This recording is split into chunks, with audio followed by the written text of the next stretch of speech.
The story began at the Music Bureau in Jingyang County, during the 10th year of Zhenguan. Outside a brothel, a hand with red nails rests lazily on the doorframe, and soon a curvy young woman shows up. She teases the young man outside, telling him not to rush and invites him in, saying she'll make tea and get everything ready. The man doesn't look too happy but still follows her into the room. A little later, the girl starts acting strange, sweating and twisting on the bed, saying she feels overheated and asks him to check. The young man calmly walks over, face completely blank. He places his hand near her neck, making her let out a comfortable sound, and right when she's asking for mercy, he suddenly tightens his grip. Her eyes widen, and strange energy starts leaking out of her body. Turns out, the guy is using Taoist techniques to suppress her hidden power. With a glowing talisman in his hand, his eyes shine brightly as he forces her to show her true form. Then the scene changes when we officially meet our main character. His name is Shinchangqing. He explains that he grew up in modern times, under a scientific, materialist upbringing, but somehow ended up in this ancient Tang dynasty society. And not in a good way either. He didn't become a prince, a noble, or even someone rich. He didn't get a cheat system either. He's just an ordinary guy trying to get by. To survive, he worked hard and managed to rent a super cheap 6-room house. But as soon as he gets there, he realizes he's been tricked. Frustrated, he rips up the contract papers, cursing how sneaky the brokers of the Tang dynasty are. Still, this rundown little house becomes the first step of his legendary life here. Walking inside, he sees talismans pasted all over the doors and sighs. The money's gone, nothing to do now. A gust of wind blows, peeling off some of the talismans. He shakes his head, complaining that this dirty little place doesn't even have cleaning services and yet has random things stuck everywhere. In the courtyard, there's a rusty iron sword stuck inside a strange yin-yang formation.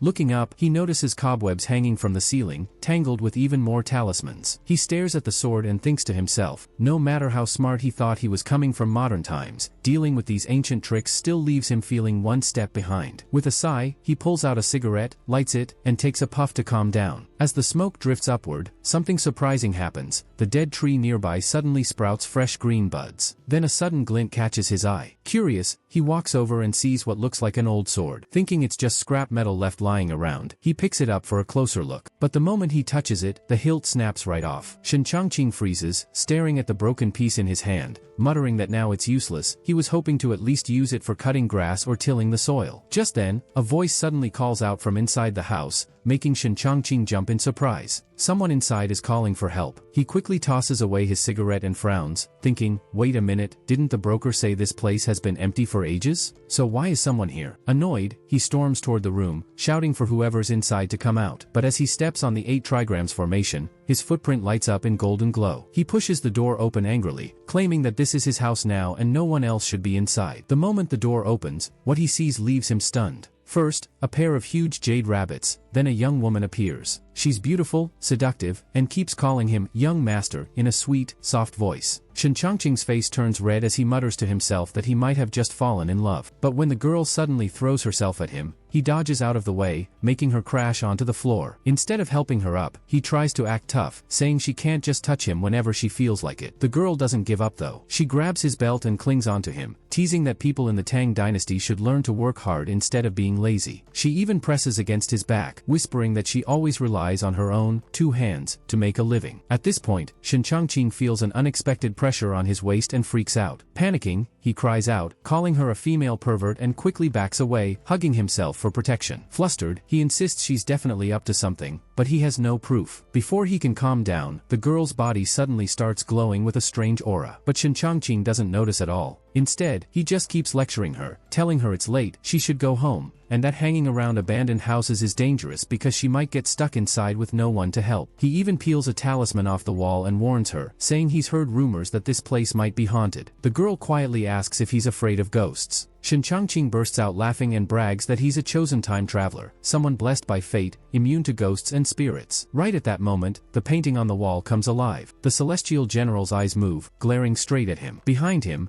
the girl finally reveals her real form, but he's still totally clueless, casually explaining that ghosts and monsters are just old superstitions made up to scare people. From outside, the whole house is now covered in a heavy, eerie aura. Somewhere far away, another figure suddenly appears. A high-ranking official bows to him respectfully, introducing himself as the city god of Jingyang County. He explains that 9 dangerous spirits are trying to merge together, and while their power is rising fast, he can only seal them temporarily. He apologizes for the trouble. But then, this man realizes something terrible. His ceiling formation has already been broken. Meanwhile, Shen Changqing is still inside, completely unaware of the danger right behind him. Instead, his eyes are glued to the shining gold coins under the table, sparkling like treasure. His face lights up like he just struck it rich. The female ghost creeps up from behind, ready to pounce, but Shen Changqing suddenly flips the table, making her slam right into it. He doesn't even notice, his full attention is on the shiny gold coins scattered on the ground. Laughing happily, he stuffs them into his pocket, already daydreaming about eating 2 extra meat buns the next morning. But then something strange happens. The coins in his pocket start glowing brightly. Shen Changqing freezes, shocked, wondering how his money suddenly vanished into thin air. Before he can react, the coins float out by themselves and form a strange space. That's when it hits him. This is a system, the ultimate cheat tool of a time traveler. Excited, he strikes a dramatic pose with a rose in his mouth, ready to explore its functions. But when the system panel pops up, his smile disappears. It says he only has about 72 hours of energy left, and unless he recharges, the system will erase him. It even tries to tempt him with a first recharge bonus, offering gold. Furious, Shen Changqing curses at it, calling it a scam, and angrily smashes the panel. Right then, the female ghost tries to act sweet again, saying she'll keep him company for the night. But instead of romance, she gets a heavy strike to the face. To his surprise, she doesn't get upset, she blushes, trembles, and clings to his arm with a shy look. Shen Changqing stares wide-eyed, completely confused, wondering why she's still here. The ghost suddenly collapses onto him, leaning against his chest, whispering that just touching him feels strange. Shen Changqing's face turns red, and embarrassed, he quickly tells her they should stop here and maybe meet again later. Before he can escape the awkward moment, the Taoist priest and the county official burst in, shouting, "Demon!" Shen Changqing freezes in shock while the ghost continues holding on to him. Both newcomers stand there speechless for a good few seconds, totally dumbfounded by what they're seeing. Finally, they point at the scene and ask each other if this is really the so-called dangerous spirit. They warn the ghost to release Shen Changqing, claiming she's using tricks to drain his energy. Hearing this, Shen Changqing panics, sweating nervously. He insists she was the one who started everything and it has nothing to do with him. In his head though, he starts imagining a flipped scenario, where the ghost is the victim, the Taoist and judge are the villains, and he's the poor innocent one caught in the middle. Determined to clear his name,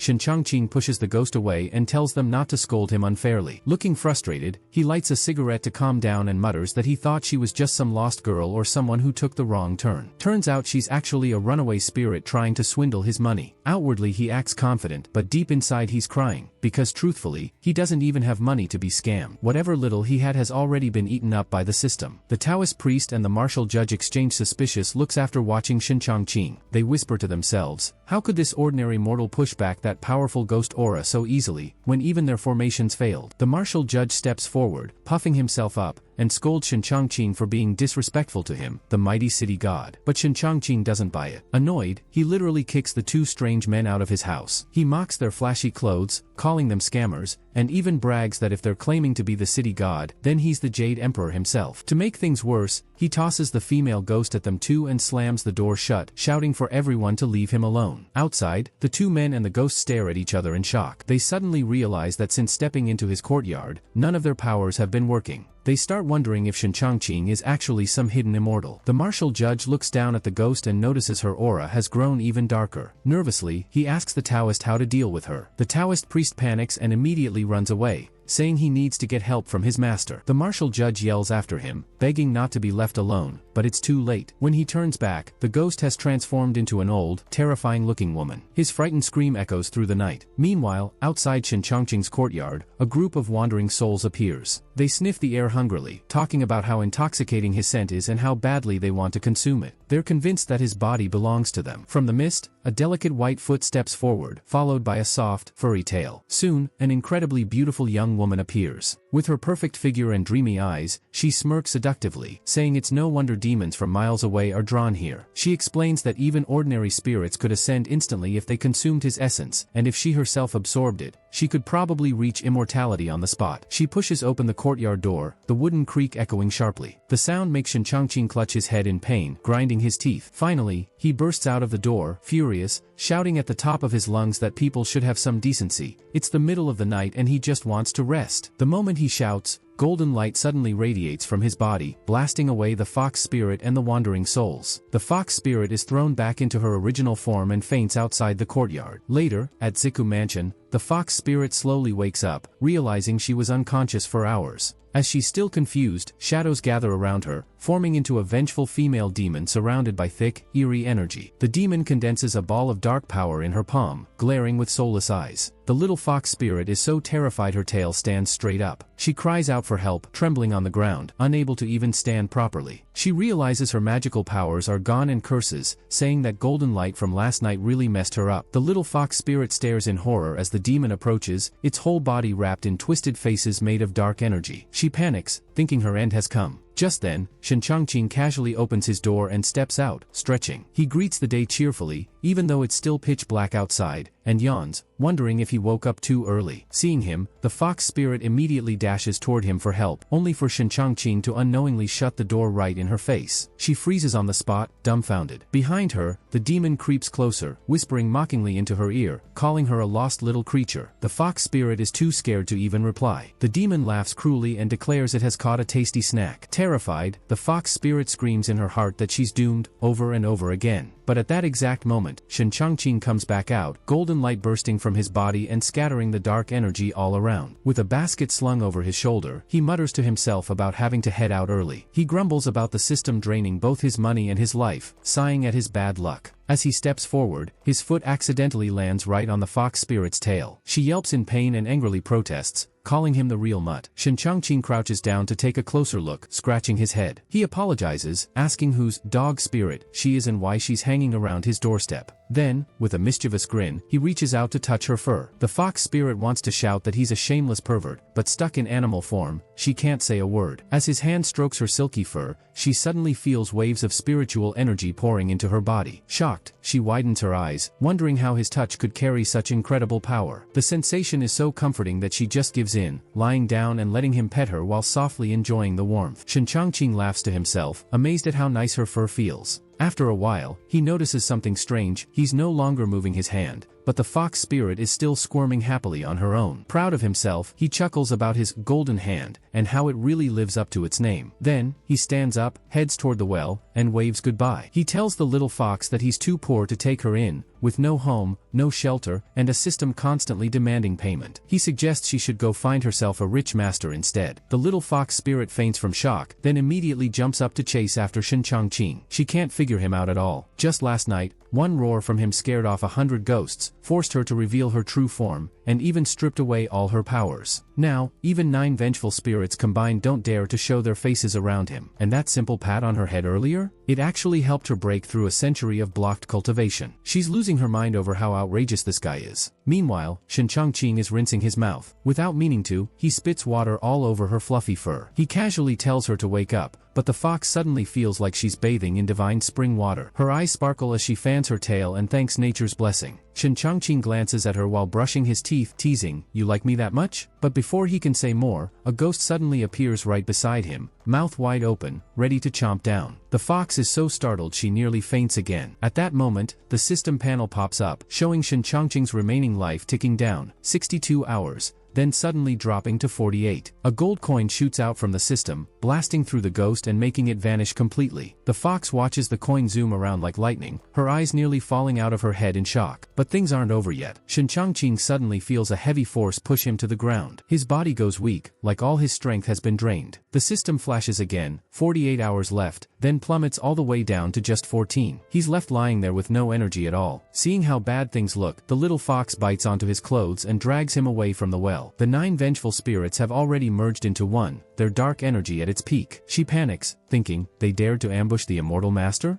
We need to escape now. As she pulls him along, Shen Changqing feels like his soul is floating into the clouds. His vision blurs, and even a horn seems to sprout from his head. In a daze, he shouts, "Puppy, don't misunderstand." Startled, the fox immediately lets go. Shen Changqing quickly stands up, brushing it off by saying he just got dizzy because he hadn't eaten breakfast yet, and it was nothing serious. The fox is completely convinced he's a master hiding his true power. She thinks he only pretended to faint, just to test her loyalty. Feeling smug, she reassures herself that she passed his test. Meanwhile, Shen Changqing stares at the system panel in horror. His survival time is down to 14 hours, and he's losing it. He shouts that even if he sleeps 8 hours, this is way too short. How is anyone supposed to live like this? To him, the system is nothing but trouble. The fox, on the other hand, watches him argue with thin air and secretly smiles. She thinks every word he says is some kind of profound wisdom her weak cultivation can't possibly understand. She vows to cling tightly to this immortal master, no matter what. At the same time, far away, a Taoist priest is reporting everything to his master. Soon, an old man riding on a sword flies over. He mutters that the expert from last night had weakened the 9 vengeful spirits at Ziku Mansion, so now is the perfect chance to subdue them. This man is Yuan Tiangong, the supervisor of the Great Tang's Imperial Astronomical Bureau. The Taoist priest quickly sends a message to his master, saying he'll go invite the martial judge and the city god of the underworld to help exorcise the ghosts and restore peace. Meanwhile, under the moonlight, old Yuan Tiangong studies the 8 trigrams diagram in his hand, energy swirling around it. He sighs quietly to himself, thinking, that mysterious expert broke the Great Three Yang formation. Could he still be here in Jingyang County? If fate allows, I must meet him and discuss the Tao. Curious about Shen Changqing, Yuan Tiangong starts calculating on his fingers, but no matter how he tries, he can't figure out Shen's background. Shocked, he wonders if Shen's cultivation might actually be higher than his own. Determined, he gathers his energy and heads toward the South Market. There, by coincidence, he spots Shen Changqing fortune-telling for a man. Shen stares at the man's forehead and declares dramatically, "Brother, your glabella is pitch black. A great calamity is about to strike you." The man breaks into a cold sweat. "But, weren't you just reading my palm? Now you're saying my forehead is dark." Shen responds smoothly, "Fortune-telling has many methods. Different paths, same truth. Why cling to the details?" Old Yuan Tiangong nearly chokes in outrage. In broad daylight, this brat dares to swindle people right in front of me. Suddenly, Shen stands up, pulls out a rolled-up painting, and with a flourish, it gleams with a mysterious light. He quickly rolls it back up and hands it to the man. "No worries, brother. Just hang this immortal ink treasure painting in your home, and no evil can harm you. Not $9.99. Not $8.88, only 10 taels of silver, and it's yours." The man's jaw drops at the price, sweating nervously as he hesitates. Just then, an old woman rushes over, loudly exclaiming, "Ah, Taoist Master Shen, our household mistress was possessed by a ghost, and it was you who saved her life." Shen Changqing nearly drools with pride. In his mind, he's already picturing himself one step away from becoming a legendary expert. Of course, he doesn't mention that he actually paid this woman to play her role, and since she's acting so well, he even considers giving her a bonus. The old woman then turns to the crowd and shouts, "How could someone deceive people in the middle of the market? That ghost was terrifying. Thankfully, Taoist Master Shen drove it away. Otherwise, my mistress would have died." The bystanders are stunned, but seeing her so sincere, they all believe it. The man who had his fortune told immediately throws a pile of silver into Shen's hands. "All right,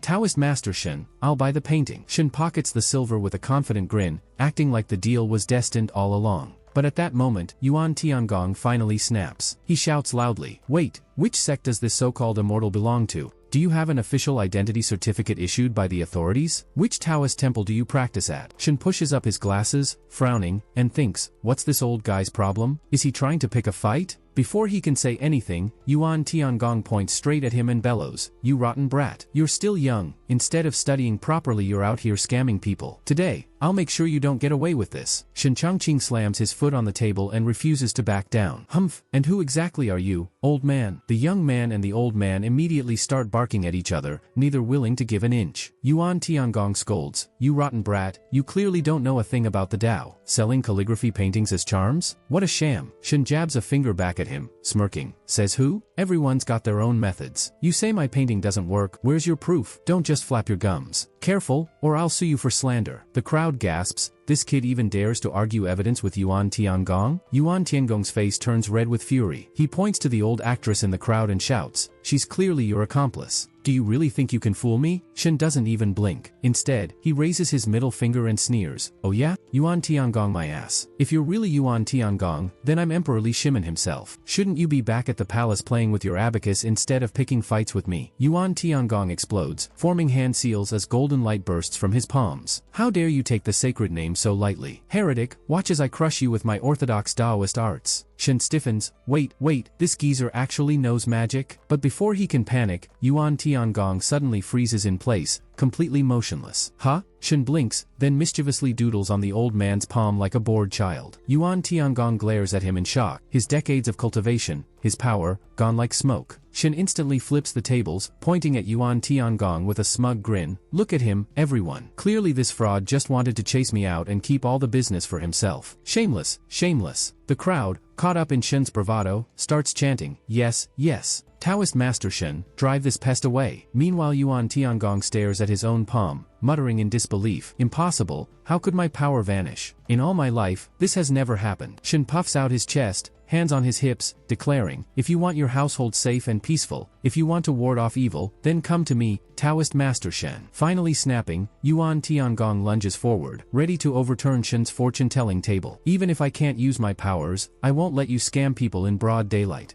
Oi! Careful, old man, my head's expensive, Shen yells. But before Yuan Tiangong can strike, the painting on the table suddenly shines with dazzling golden spiritual light. The Taoist aura surges skyward, stunning everyone. Yuan Tiangong's jaw nearly drops to the floor. This calligraphy contains the great Tao itself. How can a mere painting hold such terrifying power? Shen, meanwhile, grits his teeth, muttering darkly, if I don't earn money, I'll literally die. But if I go down, I'm dragging this old man with me. Before he can finish, Yuan Tiangong suddenly drops to his knees and kowtows. Senior, this junior was blind. I dared to slander a true master. Please forgive my offense. Shen's eyes bulge. What the hell just happened? Wasn't this guy yelling at me 2 minutes ago? The old actress immediately jumps back into her role, pointing dramatically. See? Even this Taoist was humbled by Taoist Master Shen's divine powers. Shen's little sidekick pipes up excitedly. Boss, this is perfect. Free advertisement, don't miss the chance. Shen Chongqing tapped his head with his fan like he just snapped out of it and muttered that, of course, making money was the real priority. Then he quickly put on a calm, serious face, acting all compassionate, saying he wouldn't hold grudges because the old man was also a cultivator and should understand cause and effect. Yuan Tiangong lowered his head, sweating buckets, and thought he must have underestimated Shen. To him, this was the true sign of someone who had reached a higher state, so simple yet so profound. He even reasoned that fate was set by heaven, and helping people too casually would go against that. But asking for a little silver was different. It was a show of sincerity and created good karma. The crowd, dazzled by the golden glow, gasped in amazement. They whispered that heaven's way was indeed clear and that they'd been blind to it all these years. Shen, on the other hand, just rolled his eyes. In his head, he grumbled, forget the fancy talk, just pay me already. At that moment, Yuan Tiangong pulled out a shiny black jade. He nervously said it was his most precious treasure and begged Shen to give him a piece of calligraphy to keep at home. Shen immediately grabbed the jade, turned it over in his hand, and asked what it was even for. Yuan explained it was called a heaven-mending stone. But Shen slammed the table, making the old man jump, and snapped, I don't need rocks. Don't you have anything useful? Panicking, Yuan suddenly held up a golden scroll to his chest and shouted his thanks, promising to study its meaning every day. Then he hurried off, clutching the scroll like it was sacred. The man who had his fortune told earlier looked confused and asked what about him. Shen waved his fan, saying not to worry, he had already planned for this. He pulled out another scroll, golden light spilling over the man's face, and told him it could ward off trouble. The guy didn't hesitate, he paid right away and hugged the scroll like it was treasure. Just like that, Shen's basket of random paintings suddenly became priceless in everyone's eyes. Meanwhile, over at Ziku Mansion, the martial judge was standing in Shen's small courtyard, holding a broom and gritting his teeth. He was upset that the strange energy was growing so quickly, even stronger than before. The young Taoist stared at his compass and said not to panic. His master had already arrived in Jingyang County, and he'd send word soon. But just as he said that, a sudden gust of wind rushed in. Before he could react, a blast of dark energy burst through the door, smashing his compass to pieces. In that critical moment, the martial judge leapt forward, channeled all his strength into the broom, and managed to grab hold of the energy. He shouted to his companion that now was the time to act. The Taoist quickly raised his hand and formed a seal, golden sparks flashing at his fingertips. Behind him, the 8 trigrams formation lit up and sent out a flying sword that shot straight into the purple stream of energy. The clash shook the whole house with a thunder-like boom. From outside, someone yelled angrily, asking who was wrecking their house. Both the Taoist and the martial judge froze in shock. Just then, the stream of dark energy started to fade away. And that's when Shen Chongqing stormed in from outside, grinding his teeth, asking what on earth they were doing. The moment he showed up, both the sword and the strange energy dropped flat onto the ground. Shen looked around at the ruined house, nearly in tears, and complained that he had only stepped out for a moment and everything was already destroyed. Then he noticed the broken doorframe and panicked even more. He had just rented this mansion. Furious, he pointed at the 2 men, accusing them them of failing to swindle him last night, so now they'd come to make trouble instead. While he was busy scolding them, he didn't notice that the strange energy had slipped free from the sword behind him. The two men spotted it immediately and shouted for him to watch out. The energy twisted into a terrifying shape, radiating eerie power, and they both broke out in cold sweat. They stammered that there was a ghost right at his feet. Shen looked down in confusion, wondering what they were talking about. Right then, the ghostly figure lunged up as if it was about to grab his leg. Shen casually lifted his foot to check, then absent-mindedly stepped right on it. A cloud of smoke rose as the ghost was flattened, though Shen himself was clueless about what he'd done. He just stood there drenched in sweat, thinking something strange had happened. The leftover energy scattered and circled the room angrily, chasing Shen around as he ran in panic, muttering nervously about strange sounds. The two men, however, were stunned. With wide eyes, they declared that the 9 ghostly fiends that had haunted Jingyang County for 15 years had just been finished off with one step. The Taoist quickly stepped forward. He introduced himself as Li Chunfeng, disciple of Yuan Tiangong, and respectfully asked for Shen's name. Shen raised an eyebrow. Li Chunfeng? Yuan Tiangong? Then asked if Li was working at the Imperial Astronomical Bureau. Li admitted his cultivation wasn't high enough yet, so he hadn't joined. Shen then glanced at the martial judge, saying his face looked familiar, like the statue of a city god he'd once seen in a temple. The martial judge also stepped forward politely, introducing himself as the real martial judge from the city god's office. He apologized for the earlier misunderstanding and thanked Shen for not holding a grudge. Shen, still frustrated, lit a cigarette, took a deep breath, and muttered that folks in the Tang dynasty were too simple and honest. Then his eyes teared up as he complained. How was it possible that in just one day, he had run into 3 scammers? What kind of bad luck was this? He spread his arms dramatically, saying he didn't believe in any mystical powers, only in working hard to get rich. Then he pointed around at the mess of his broken house and demanded they talk compensation. The two just stared blankly, not understanding a single word. Shen got even angrier, pointing at their faces and explaining in simple terms. Civil means you pay me money. Criminal means I hand you to the officials, and you still pay me money. The martial judge was completely stunned, muttering that as a city god he only received incense. He didn't exactly have cash lying around. Li Chunfeng, on the other hand, thought maybe this expert was speaking in riddles with some deeper meaning. Shen didn't care. When they stayed quiet, he threw down his cigarette and shouted that if they wouldn't talk, then fine, let's go to the authorities. At that, Li Chunfeng quickly tossed him a money pouch with an awkward smile. The martial judge, broke and empty-handed, sighed that they hadn't seen scary ghosts, but poor ghosts, 3 of them standing right here. Li Chunfeng leaned in and whispered to Shen that it was all he had, but he could stay and help repair the house as compensation. Shen looked at the little bit of gold and silver in his hand, frowned, but finally nodded. All right, that'll do. He ordered them to gather bricks and clay and get to work. An hour later, the house was fixed up. Shen stood inside happily, calculating today's earnings. The stone from earlier could only be used as a paperweight. The old man's clothes were worth 2 taels of silver, and after paying a share to the auntie, he had 20 taels total. Just as he was counting the money, a beam of light hit his face, and the system panel appeared out of nowhere, sucking away every last coin. Shen panicked, shouting for it to leave him something. The system ignored him and updated his timer, then displayed that he had hit the first recharge milestone and earned 2 rewards. Shen's eyes lit up as the reward wheel spun, flashing with thousands of items. He was so excited, begging for something rare and powerful. But after all the dings, the system gave him 2 manuals. Shen opened them and nearly lost it. They were just guides on making fertilizer and brewing alcohol. He slammed them on the table, on the verge of crying, complaining that he was starving and the system handed him this junk. With dark eye bags and his whole body shaking, he grumbled that normal people just couldn't play these pay-to-win games. After a while, Shen patted Li Chunfeng on the shoulder and told him not to hang around anymore. He joked that he wasn't running a free lodging, then politely sent him off, saying it was late and he'd already helped enough for the day. Just then, the little fox spirit ran in carrying a bag in its mouth. Li Chunfeng's eyes went wide, recognizing it as a fox immortal. Shen, meanwhile, just sat down, took the bag of food, and grumbled that bringing him gifts wouldn't work. He could barely feed himself, let alone a fox. Li Chunfeng whispered that it wasn't a dog but a fox, but Shen misunderstood and asked if Chunfeng was talking to him. At that moment, the fox spirit stood up on 2 legs, annoyed, as if saying, "Don't talk nonsense or you'll regret it." Shen only laughed, stroked its paw gently, and said if it insisted on staying, he'd let it. He even gave it a nickname, Xiao Bai. The fox spirit barked happily, clearly accepting. Later that night, high above the mansion, 2 dragons flew through the misty clouds. The smaller one called out to her sister, worried about their father's condition and wanting to find help. The older one suddenly noticed a flash of golden light and pointed it out. Both of them instantly transformed into elegant young women, sensing that the light contained powerful energy. They guessed it might be an immortal or some rare treasure, so they decided to check it out. Back in his room, Shen sat staring at the system panel, watching his remaining survival time tick down to just over 32 hours. He pouted miserably, his stomach growling nonstop, and banged his head on the bed in frustration, whining that he was starving and the system had taken all his money. To comfort himself, he even bit the bedsheet, close to tears, muttering that if things went on like this, he wouldn't even need the system to finish him off. He'd starve first. Just then, his door glowed with golden light, mixed strangely with ghostly energy. The little fox spirit noticed it and jumped onto the roof, wondering why the aura felt so mysterious. Under the moonlight, she suddenly felt her own power boiling over, an unstoppable urge rising in her heart, and she thought about how much she wanted to be with Shen. As she absorbed the surrounding demonic energy, her form shifted back to her true self, a young woman. Standing tall on the roof, she glared at the figures below, declaring that the ghosts who had been driven away earlier were now foolishly coming back to disturb Shen's rest. Below, the 9 lingering ghosts had merged into one, releasing a heavy, eerie aura as if preparing to devour everything in sight. Li Chunfeng turned pale, frozen where he stood. But the fox spirit didn't back down. She summoned her own power, and behind her appeared the majestic shadow of a great fox. The merged ghost roared back, forming a terrifying specter, and launched itself straight at her. Li Chunfeng stood behind the scene, shaking all over and breaking into a cold sweat. In front of him, the fox spirit and the ghost made from 9 restless souls were locked in a fierce clash. Meanwhile, Shen inside the room was still fast asleep, sprawled in bed in the most undignified way. Far away, the 2 dragon sisters were watching the battle in shock. The younger one gasped, saying the demonic aura was way too strong for a small place like Jingyang County. The elder lowered her gaze at the scene below and explained that the man in the room was like a shining beacon. No wonder the spirits couldn't resist gathering around him. Up close, the fight looked grand, filled with wild energy. But in reality, it was basically 2 women scrapping like rivals, tugging at each other as if arguing over a man. Just then, the dragon sisters descended from the sky, shouting at the foxes, demanding to know what demons dared to cause chaos here. The 2 foxes only looked confused but kept pulling at each other. The white dragon stepped up with a stern face, saying only strong demons could remain so bold in front of true dragons. The merged ghost glared at them and sneered, mocking the sisters as long worms, and claiming they were just here for the man too. It even offered to team up, suggesting they get rid of the fox spirit together and split Shen half and half. Hearing that, the fox spirit's expression darkened. Her claws pointed right at the ghost as she growled, furious at being mocked. She then exploded forward with a barrage of punches, shouting her title as the Fox Immortal of Qingqiu. She beat the ghost like someone venting on an X, each strike landing with frightening power. The dragon sisters were stunned to tears, wondering if the fox had practiced some extreme body strengthening technique. After her final strike, the fox stood surrounded by black energy, her eyes sharp and filled with fierce determination. The ghost was left barely holding together, only a fragment of its form remaining. The fox spirit glared ahead, gritting her teeth and challenging anyone else who wanted to step forward. The white dragon wasn't about to back down. She formed a hand seal and summoned her signature spell, calling thunder from the heavens. But just as the lightning was about to strike, a golden light screen appeared around Shen's courtyard, blocking the attack and bouncing it back. The white dragon was stunned. Her powerful spell had completely vanished. The fox spirit immediately charged at her, furious that anyone would dare cast magic around Shen's home. With a single earth-shaking punch, she sent the white dragon flying hundreds of meters away. When the white dragon crashed to the ground, she accidentally spotted a sword glowing with dazzling light. Her eyes lit up as she realized, there might really be a hidden expert here, someone who could even save their father. But before she could think further, the fox spirit was already charging at her again, refusing to let her rest as the battle continued.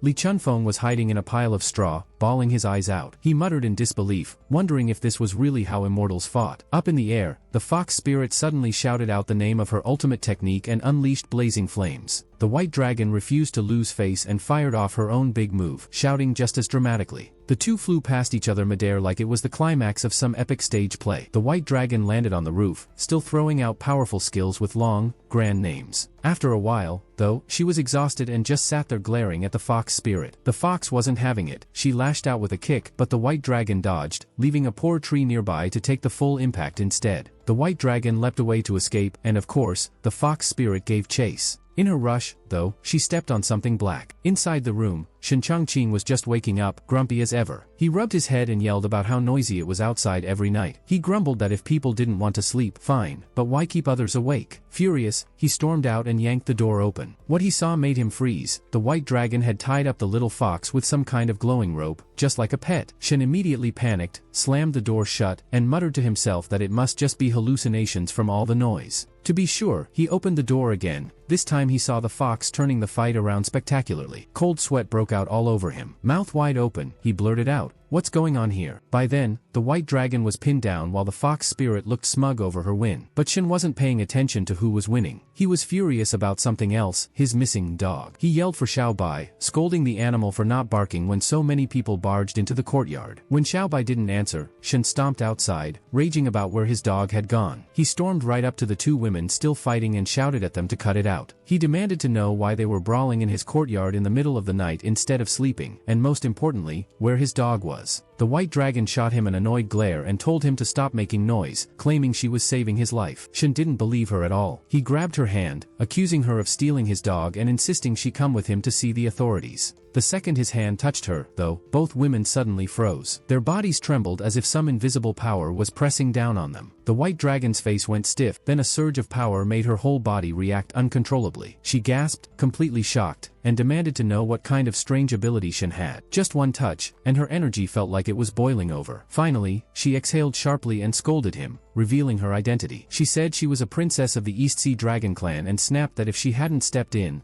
the fox spirit would have already finished him off long ago. Shen Changqing shoved the little fox spirit aside, glared at the white dragon, and accused her of stealing his dog. She looked stunned, saying she didn't even know what he was talking about. But Shen didn't buy it. He gripped her hand tight and shouted that she was just pretending to be some princess, probably a fox in disguise, and demanded she show her true form. Then, out of nowhere, Shen started introducing himself in the most dramatic way possible. He lifted the white dragon with one hand and went on about how he was the heir of socialism, a man of modern society, a street cleaning pioneer, even runner-up in a children's Latin dance contest. Basically, he listed a whole bunch of random titles like he was announcing himself on stage. The white dragon, however, felt her powers completely restrained just from his touch. Her face turned red as she thought to herself that this man was definitely not normal. At that moment, her sister Xiaoqing tried to rush in to help, but the white dragon panicked and told her not to. Shen simply blocked with one hand and scolded them for resisting. On the side, Li Chunfeng and the fox spirit were just sitting there watching the chaos. Li Chunfeng was screaming in awe, calling Shen an expert for spinning the white dragon around like a toy. The little fox even praised Shen like a fangirl, while Li Chunfeng swore this was the first time in his life he'd truly seen what legendary cultivators could do. After twirling them around, the two dragon sisters were left shivering in the corner. Shen lectured them like a grumpy neighbor. He complained about barging into his house, making noise at night, and, of course, stealing his dog. He told them to confess where they'd hidden it. Right then, Li Chunfeng came running like the wind, dragging the little fox spirit in his arms. He proudly offered her up, saying this was Shen's dog. Shen froze and pointed at him, completely confused. Why was Li Chunfeng even here? He scolded him for sneaking back instead of going home after fixing the door like he was told. Li Chunfeng's eyes went wide, and he quickly knelt on the ground, pretending to be pitiful. With tears streaming, he begged Shen to accept him as a disciple, calling him immortal master and asking to be taught divine techniques. Meanwhile, far away in the early morning skies of Jingyang County, a black eagle soared through the air. It was no ordinary bird. This was the Black Eagle King, one of the 4 great demon kings. He landed on a lighthouse, staring at the golden glow shining in the distance. The light made him uneasy, but curiosity got the better of him. He muttered about how the Black Mountain Great King had sent him to scout the area, and yet here was this strange golden glow in the 9 Ghosts territory. His eyes narrowed as greed filled his heart. If it was really a treasure, he thought, bringing it back would make him leader of the 4 kings. Just imagining the other 3 bowing to him made him burst out in laughter. Half an hour later, Shen Changqing was sitting in his little house, looking dazed. In front of him, the dragon sisters and Li Chunfeng were kneeling like students waiting for a teacher. Shen waved them off, saying they had the wrong person. He was just an ordinary guy, no powers, no ghost-catching skills, nothing. He told Li Chunfeng to stop calling him Immortal Master and quickly leave. Then he turned to the 2 dragon sisters. According to them, their father was seriously ill and they had only passed by looking for medicine when they got caught up with the fox spirit. Shen sighed and said the whole dog-stealing thing had been a misunderstanding, but curing their father was beyond him. If they wanted help, they should find a real doctor. After that, Shen slung a basket over his back, frowned, and told everyone it was already morning. He had no breakfast to offer and needed to go earn a living, so they could just make themselves comfortable. Then he walked out the door. The Azure Dragon broke into tears, whispering to her sister that maybe they'd upset the immortal master, and that's why he wouldn't help. She thought since the fox spirit seemed to be his pet, they would need to show even more sincerity. Li Chunfeng politely introduced himself, bowing with great respect. As Shen walked away, the three of them watched him go. From inside the basket, the fox spirit poked out its head, sticking out its tongue and teasing them like a mischievous child. A little later, Shen arrived at the market with the fox spirit in tow and started setting up a stall. He slapped the table dramatically, striking a cool pose as he announced his shop was open. Immediately, a crowd formed. People shouted for him to read their fortunes first, waving silver, convinced he was the real deal after scaring off that Taoist before. But just as things were heating up, a county official arrived with a group of guards. It was Magistrate Feng. He pushed through the crowd, pointed at Shen, and accused him of being a street swindler. Shen jumped onto the table, furious, demanding to know who had reported him. Before he could finish, two guards pressed their staffs to his neck. Right then, the martial judge came running, shouting for Shen. He pointed to the distance, warning that something terrible had happened at the Ziku mansion. Magistrate Feng looked up and saw dark energy rising from Shen's courtyard like smoke, covering the sky. People gasped, saying the Ziku mansion was haunted and wondering how something so strange could appear in broad daylight. But Shen just squinted at the sky and saw nothing. He muttered that it looked perfectly clear to him. Magistrate Feng froze in confusion, while Shen turned on the martial judge with a gloomy face, accusing him of making up stories to mess with him. Meanwhile, back at Shen's small courtyard, the Black Eagle King was rummaging through everything like a burglar. He flipped tables, tossed things around, muttering to himself about the treasure he'd seen glowing earlier. But no matter where he looked, nothing turned up. Scratching his head, he wondered how a vision of golden light could appear and then leave no trace at all. Meanwhile, the market was packed shoulder to shoulder, buzzing like a festival. People were shouting for everyone to come see. Apparently Taoist Master Shen was about to deal with the old spirit haunting the Ziku mansion, the one the whole county had been afraid of for years. Hidden in the roadside bushes, the Dragon Sisters and Li Chunfeng were spying. Hearing the chatter, they gasped in excitement, convinced that their immortal master had returned. Out on the street, Shen Chongqing strutted forward like a refined young scholar, fanning himself with a folding fan. Behind him, the martial judge held a tall flag, and Magistrate Feng carried another banner, looking all official. The little fox spirit dashed by the bushes, giving the three eavesdroppers a playful slap each that sent them tumbling. Then the fox spirit transformed into her human form, scolding them. She said they couldn't even guard their own home, yet they still dreamed of learning from the expert. She warned that the one inside the courtyard was the Black Eagle King, one of Black Mountain's top followers, far too much for them to handle. When they looked worried, she snorted, saying they should just watch, because even if Black Mountain's leader himself showed up, her master would still turn him into nothing. Inside the yard, the Black Eagle King pricked up his ears. He faintly heard words like Black Mountain and expert, and suddenly panicked. He remembered his boss warning him about powerful people in the mortal world, and he wondered if he had stumbled into a trap. Soon after, Shen and the others reached the courtyard. The martial judge looked serious and told Shen that the place was dangerous. He said he'd stay outside to keep the civilians safe and leave the spirit inside for Shen to handle. Magistrate Feng, on the other hand, said if Shen could handle this haunting, he'd admit the young man wasn't a fraud. But deep down, Feng smirked to himself. If Shen failed, he'd use this chance to scare others into obeying the law and boost his own authority. Back inside, the Black Eagle King was getting nervous. He muttered that someone had mentioned an expert coming and decided he couldn't stay here any longer. He'd come back later to search for the treasure. With that, he rushed toward the wall, trying to slip through. But just as he tried his escape trick, an unseen force blocked him, and he slammed right into the wall. Stars spun around his head, leaving him dizzy and dazed. Just then, Shen Chongqing heard the noise inside and pushed the door open. He thought the thumping must have been a rat and even muttered about how big it sounded. The Black Eagle King, who was hanging from the ceiling, nearly choked when he heard that. Rat? Is he calling me a rat? I'm a great demon king. He glared down, but Shen didn't even look up. He was too busy hugging a mirror and turning it around like a fool. Outside, the martial judge and Magistrate Feng's group stared hard at the closed door. Since it was quiet, the judge proudly whispered that the expert must have already handled the spirit inside. Meanwhile, Shen sat at the table, staring at two manuals, a lighter, and his iPhone 15 Plus. He grumbled to himself, worrying that if his performance flopped, he'd lose his livelihood, or worse, get tossed into jail. Right then, his lousy system gave him a reminder that his survival timer was still ticking. Shen sighed, saying he had no choice but to use his wits to get through this. Then his eyes landed on the phone, and he smirked. He thought, maybe I can use this thing, not just to get out of trouble, but maybe even to make some money. He quickly started swiping and opened up his downloads. Turns out, he still had a bunch of movies saved from before he time traveled. But the moment he hit play, strange noises blasted out. From outside, the martial judge and Feng froze in place, looking totally confused. Feng stiffly muttered that that the sounds must be ghosts messing around, but he couldn't figure out why their cries sounded so weird. Inside, Shin panicked, swiping furiously and muttering about shaky hands, glad nobody else was around to see his mistake. Up on the ceiling, the Black Eagle King nearly fell off in shock. He stared at the phone, convinced it was some kind of magical tool that could chant spells automatically. The problem was, he had never heard of any incantation that went Yamit or Aya Aya. Oblivious, Shin lifted the phone, struck a handsome pose, and snapped a selfie. The camera flash suddenly lit up the whole room, blinding the Black Eagle King. He shrieked, clutching his face, certain that Shin had finally launched a hidden attack. His whole body trembled as he thought, this mortal knew I was here all along, just waiting for the perfect chance to strike. Meanwhile, Shin happily kept snapping selfies, grinning at his reflection. He had no idea the Black Eagle King was silently clinging to the ceiling, sweating buckets, and muttering to himself about how cruel and cunning humans could be. Outside, Magistrate Feng was already losing patience. He warned that if Shin Changqing didn't come out soon, the officers would drag him out. The martial judge just closed his eyes and muttered that doubting an expert like Shin was foolish. Right then, Shin finally walked out, acting calm. He reminded everyone how this mansion had been haunted for years with no one able to handle it. But today, he claimed he had already sealed the spirit inside. To prove it, he proudly showed them his phone screen, where a terrifying figure appeared. The crowd froze, completely spooked. A cold mist seemed to rise from the ground, and some even swore they saw a ghostly woman crawling up from the well, scratching the ground with sharp nails. Everyone went pale, breaking into a cold sweat. Even the martial judge admitted the resentment was way heavier than what they had seen before. Shin quickly reassured them that the spirit was already trapped inside his treasure mirror, so it couldn't harm anyone anymore. To make it more convincing, he even played the video backward and forward, saying he could control it however he wanted. But just when everyone was buying it, he accidentally swiped to something else, an awkward scene of a girl making strange noises. Shin didn't notice and kept shaking the phone, bragging about how strong he was. The crowd, instead of realizing the mistake, went wild with praise. They shouted that Shin was an immortal master who could play with even the fiercest spirits like it was nothing. Magistrate Feng nervously pointed out that the treasure mirror had gone dark. Shin awkwardly muttered that the battery had just died, then quickly stuffed the phone back into his robe. He coughed a few times and smoothly changed the subject, saying that mortals had already seen enough. He warned them the house was now contaminated with energy, so keeping it peaceful would be hard. Luckily, he said, he had been studying protective calligraphy and could write charms to keep homes safe. The moment he said that, people rushed forward with money pouches, begging for talismans. Even Feng's expression changed, and he joined in the line like everyone else. Soon, the crowd was buzzing. Some said they'd been waiting since dawn, others argued about cutting in line. Word spread fast, and more people from all over the county started queuing, wanting Shin's charms. 2 young men even came out holding freshly written talismans. One was laughing, the other crying. They said Shin's hand was so swollen from writing that it looked painful, but still, he kept working for the people. Someone quickly corrected them, insisting it wasn't swelling but qi overflowing from the master's hand. By the end of the day, the whole county had been stirred up, but poor Shin's hand was so cramped it looked like a twisted claw. He sighed, invited everyone to stay for a meal, and joked that after all that writing, his hand had basically turned into a printing press. Shin Changqing struggled to push the door open with his cramped, claw-like hand, but right outside were 4 starry-eyed fanatics staring at him. He froze, then quickly slammed the door shut again. Inside, he tossed a handful of gold coins into the air, laughing like he'd just won the lottery. Finally, he thought, he didn't need to bow down to the system anymore. He was rich. Meanwhile, the martial judge and the dragon sisters overheard him and got all excited. To them, Shin keeping them for a meal meant he was acknowledging them. The fox immortal, though, couldn't help but feel a little worried, like she was about to lose favor. Just then, golden light suddenly burst out in the courtyard, and a mysterious voice echoed. The fanatics outside stared in awe, thinking the great expert was making a move again. Up on the ceiling, the poor Black Eagle King took the hit, his body twitching. He was speechless, first fists, now golden light. What had he done to deserve this?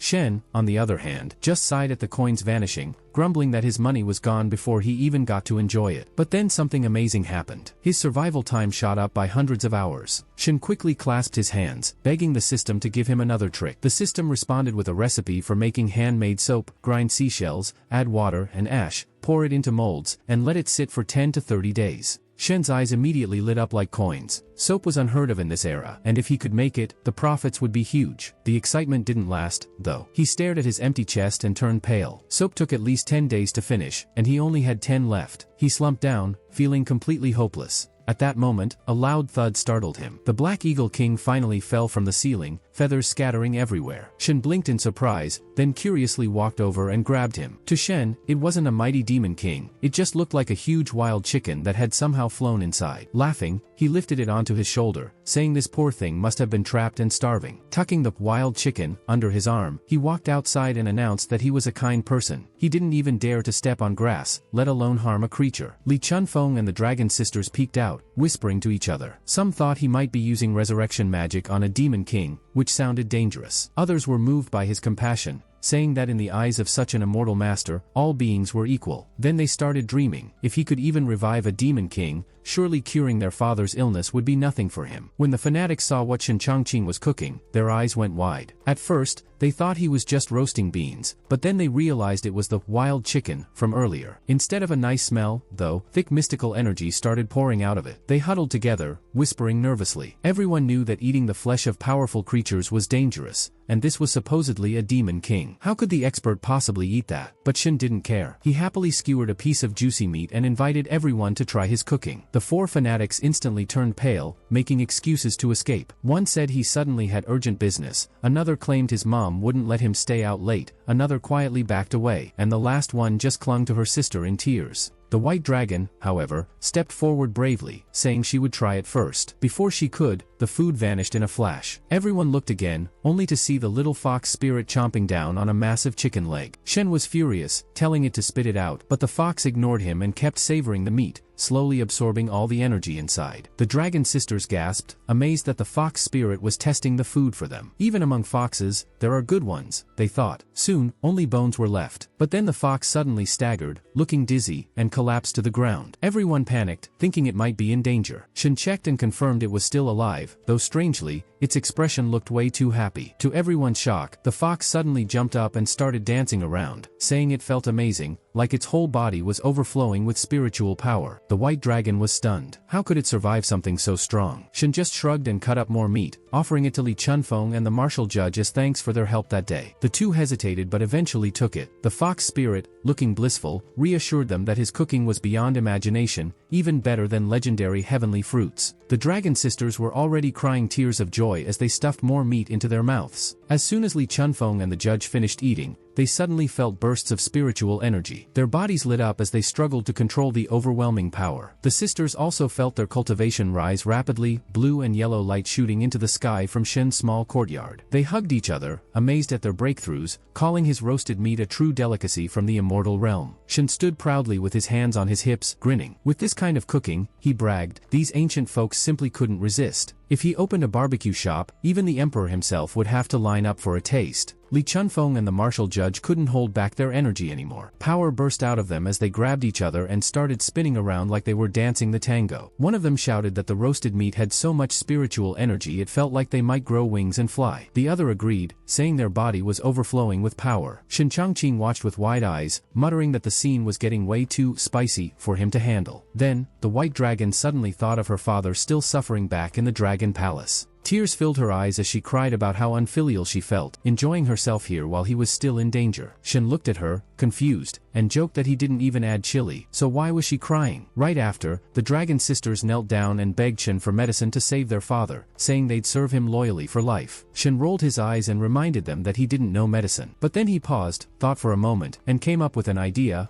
Why not stay by his side and help him? Once he earned money, they could use it to cure their father's illness. The two sisters immediately agreed to follow his arrangements. Meanwhile, far away in the dark forest outside Jingyang County, glowing eyes appeared in the shadows. A massive tiger stepped out, sniffing the air. This was the Golden Star Tiger King, one of the 4 great demon kings. It grumbled about its missing scout, wondering why the bald bird hadn't returned yet, saying it was starving. Morning soon came. Birds chirped, flowers bloomed, and Shen Changqing's cheerful singing echoed across the courtyard. The dragon sisters paused in their meditation to listen. The white dragon and the martial judge were so moved they burst into tears, claiming it was the rhythm of the Tao itself, and they needed to focus and comprehend it. The fox spirit just frowned, mumbling that they really didn't get how the world worked. Inside his room, Shen hummed happily while staring at his system panel. For the first time, he felt at ease, finally able to wake up naturally without worrying about his survival time running out. Then his eyes fell on the display of a jar of fine wine. He figured mid-grade wine would be the fastest way to make money. With his modern cooking skills, he could set up a barbecue stall, sell roasted chicken and duck, and even have the Dragon Sisters help as servers. Who in this ancient era could resist that? The thought made his face flush. With a sly smile, he opened the door and stepped outside, already daydreaming about his grand plan. Early in the morning, Shen Changqing stepped out of his room and was immediately startled by Dong Li's loud voice asking if he had any orders for the day. He jumped and complained she almost scared him half to death. Still, since the sisters had already decided to follow him as servants, he pulled out a stack of money and handed it to her. Their mission was simple: go buy wine, but don't get ripped off at small shops. He also told them to pick up some good bamboo along the way since that didn't cost anything. The sisters agreed right away and hurried off. Not long after, the martial judge came forward and politely said his work here was done, so he should return to the city god temple. Shen waved him off, letting him go. As the judge left, he muttered under his breath that Shen sure knew how to put on an act. Then Li Chunfeng stepped up, smiling confidently. Shen thought he was leaving too, but Li Chunfeng explained that his cultivation was weak and he wanted to stay, follow Shen, and learn from him. Shen didn't mind, free help was always welcome, so he agreed. A little later, Shen, Li Chunfeng, and the little fox spirit walked together through the bustling marketplace. Vendors were shouting everywhere, selling everything from steamed buns to scissors. When they got to the wine stalls, Shen nearly cried looking at the prices. Even the cheapest jars cost a fortune. He grumbled to himself that back in modern times, cheap liquor was everywhere thanks to technology and mass production. Here though, he didn't have the capital to make that happen. With a sigh, he decided he'd have to start small and sell roast duck first to earn some money. While he was stressing over it, Li Chunfeng patted his shoulder and told him not to worry about money since he had already grasped the essence of creation. Shen got annoyed at that and pointed at a plump young lady walking by, asking Li what he saw. Li Chunfeng replied that she looked like a noblewoman. Shen shook his head and explained that ordinary people only saw her fancy clothes, while cultivators saw her destined fortune. But what most people missed was that the things around her, like gold, weren't just mundane objects. He went on to explain that gold wasn't ordinary at all. It was formed from ancient stars, carried into this world before heaven and earth fully took shape, tied to the dragon veins for countless years. Yet people only dug it up to make jewelry, never realizing it was as old as the world itself, carrying the essence of creation. Li Chunfeng listened with his mouth wide open, completely stunned. He dropped to his knees, bowing again and again, admitting he had been too shallow, always treating things as ordinary objects. Shen Changqing, meanwhile, was laughing to himself inside, thinking, heh, small trick. I'll fool him so much he won't even know which way is north. In the end, he'll just end up being the bodyguard for my roast chicken shop. Li Chunfeng then looked up sincerely, saying his cultivation had been stuck for years, probably because he was too caught up in worldly distractions. Thanks to Shen's words just now, he felt he was only one step away from a breakthrough. He begged for more guidance. Shen put on a serious face and leaned in close, whispering something that sounded deep and mysterious. The value of life has two sides. It shows in what you contribute. Ideals create a new world, and hardship builds the foundation in your heart. Of course, what he was really doing was reciting a bit of philosophy from the future. Li Chunfeng repeated those words over and over, looking like he had just unlocked a secret of the heavens. He even started laughing and crying at the same time, saying the demon in his heart that had blocked him for 3 years was finally gone. He bowed again,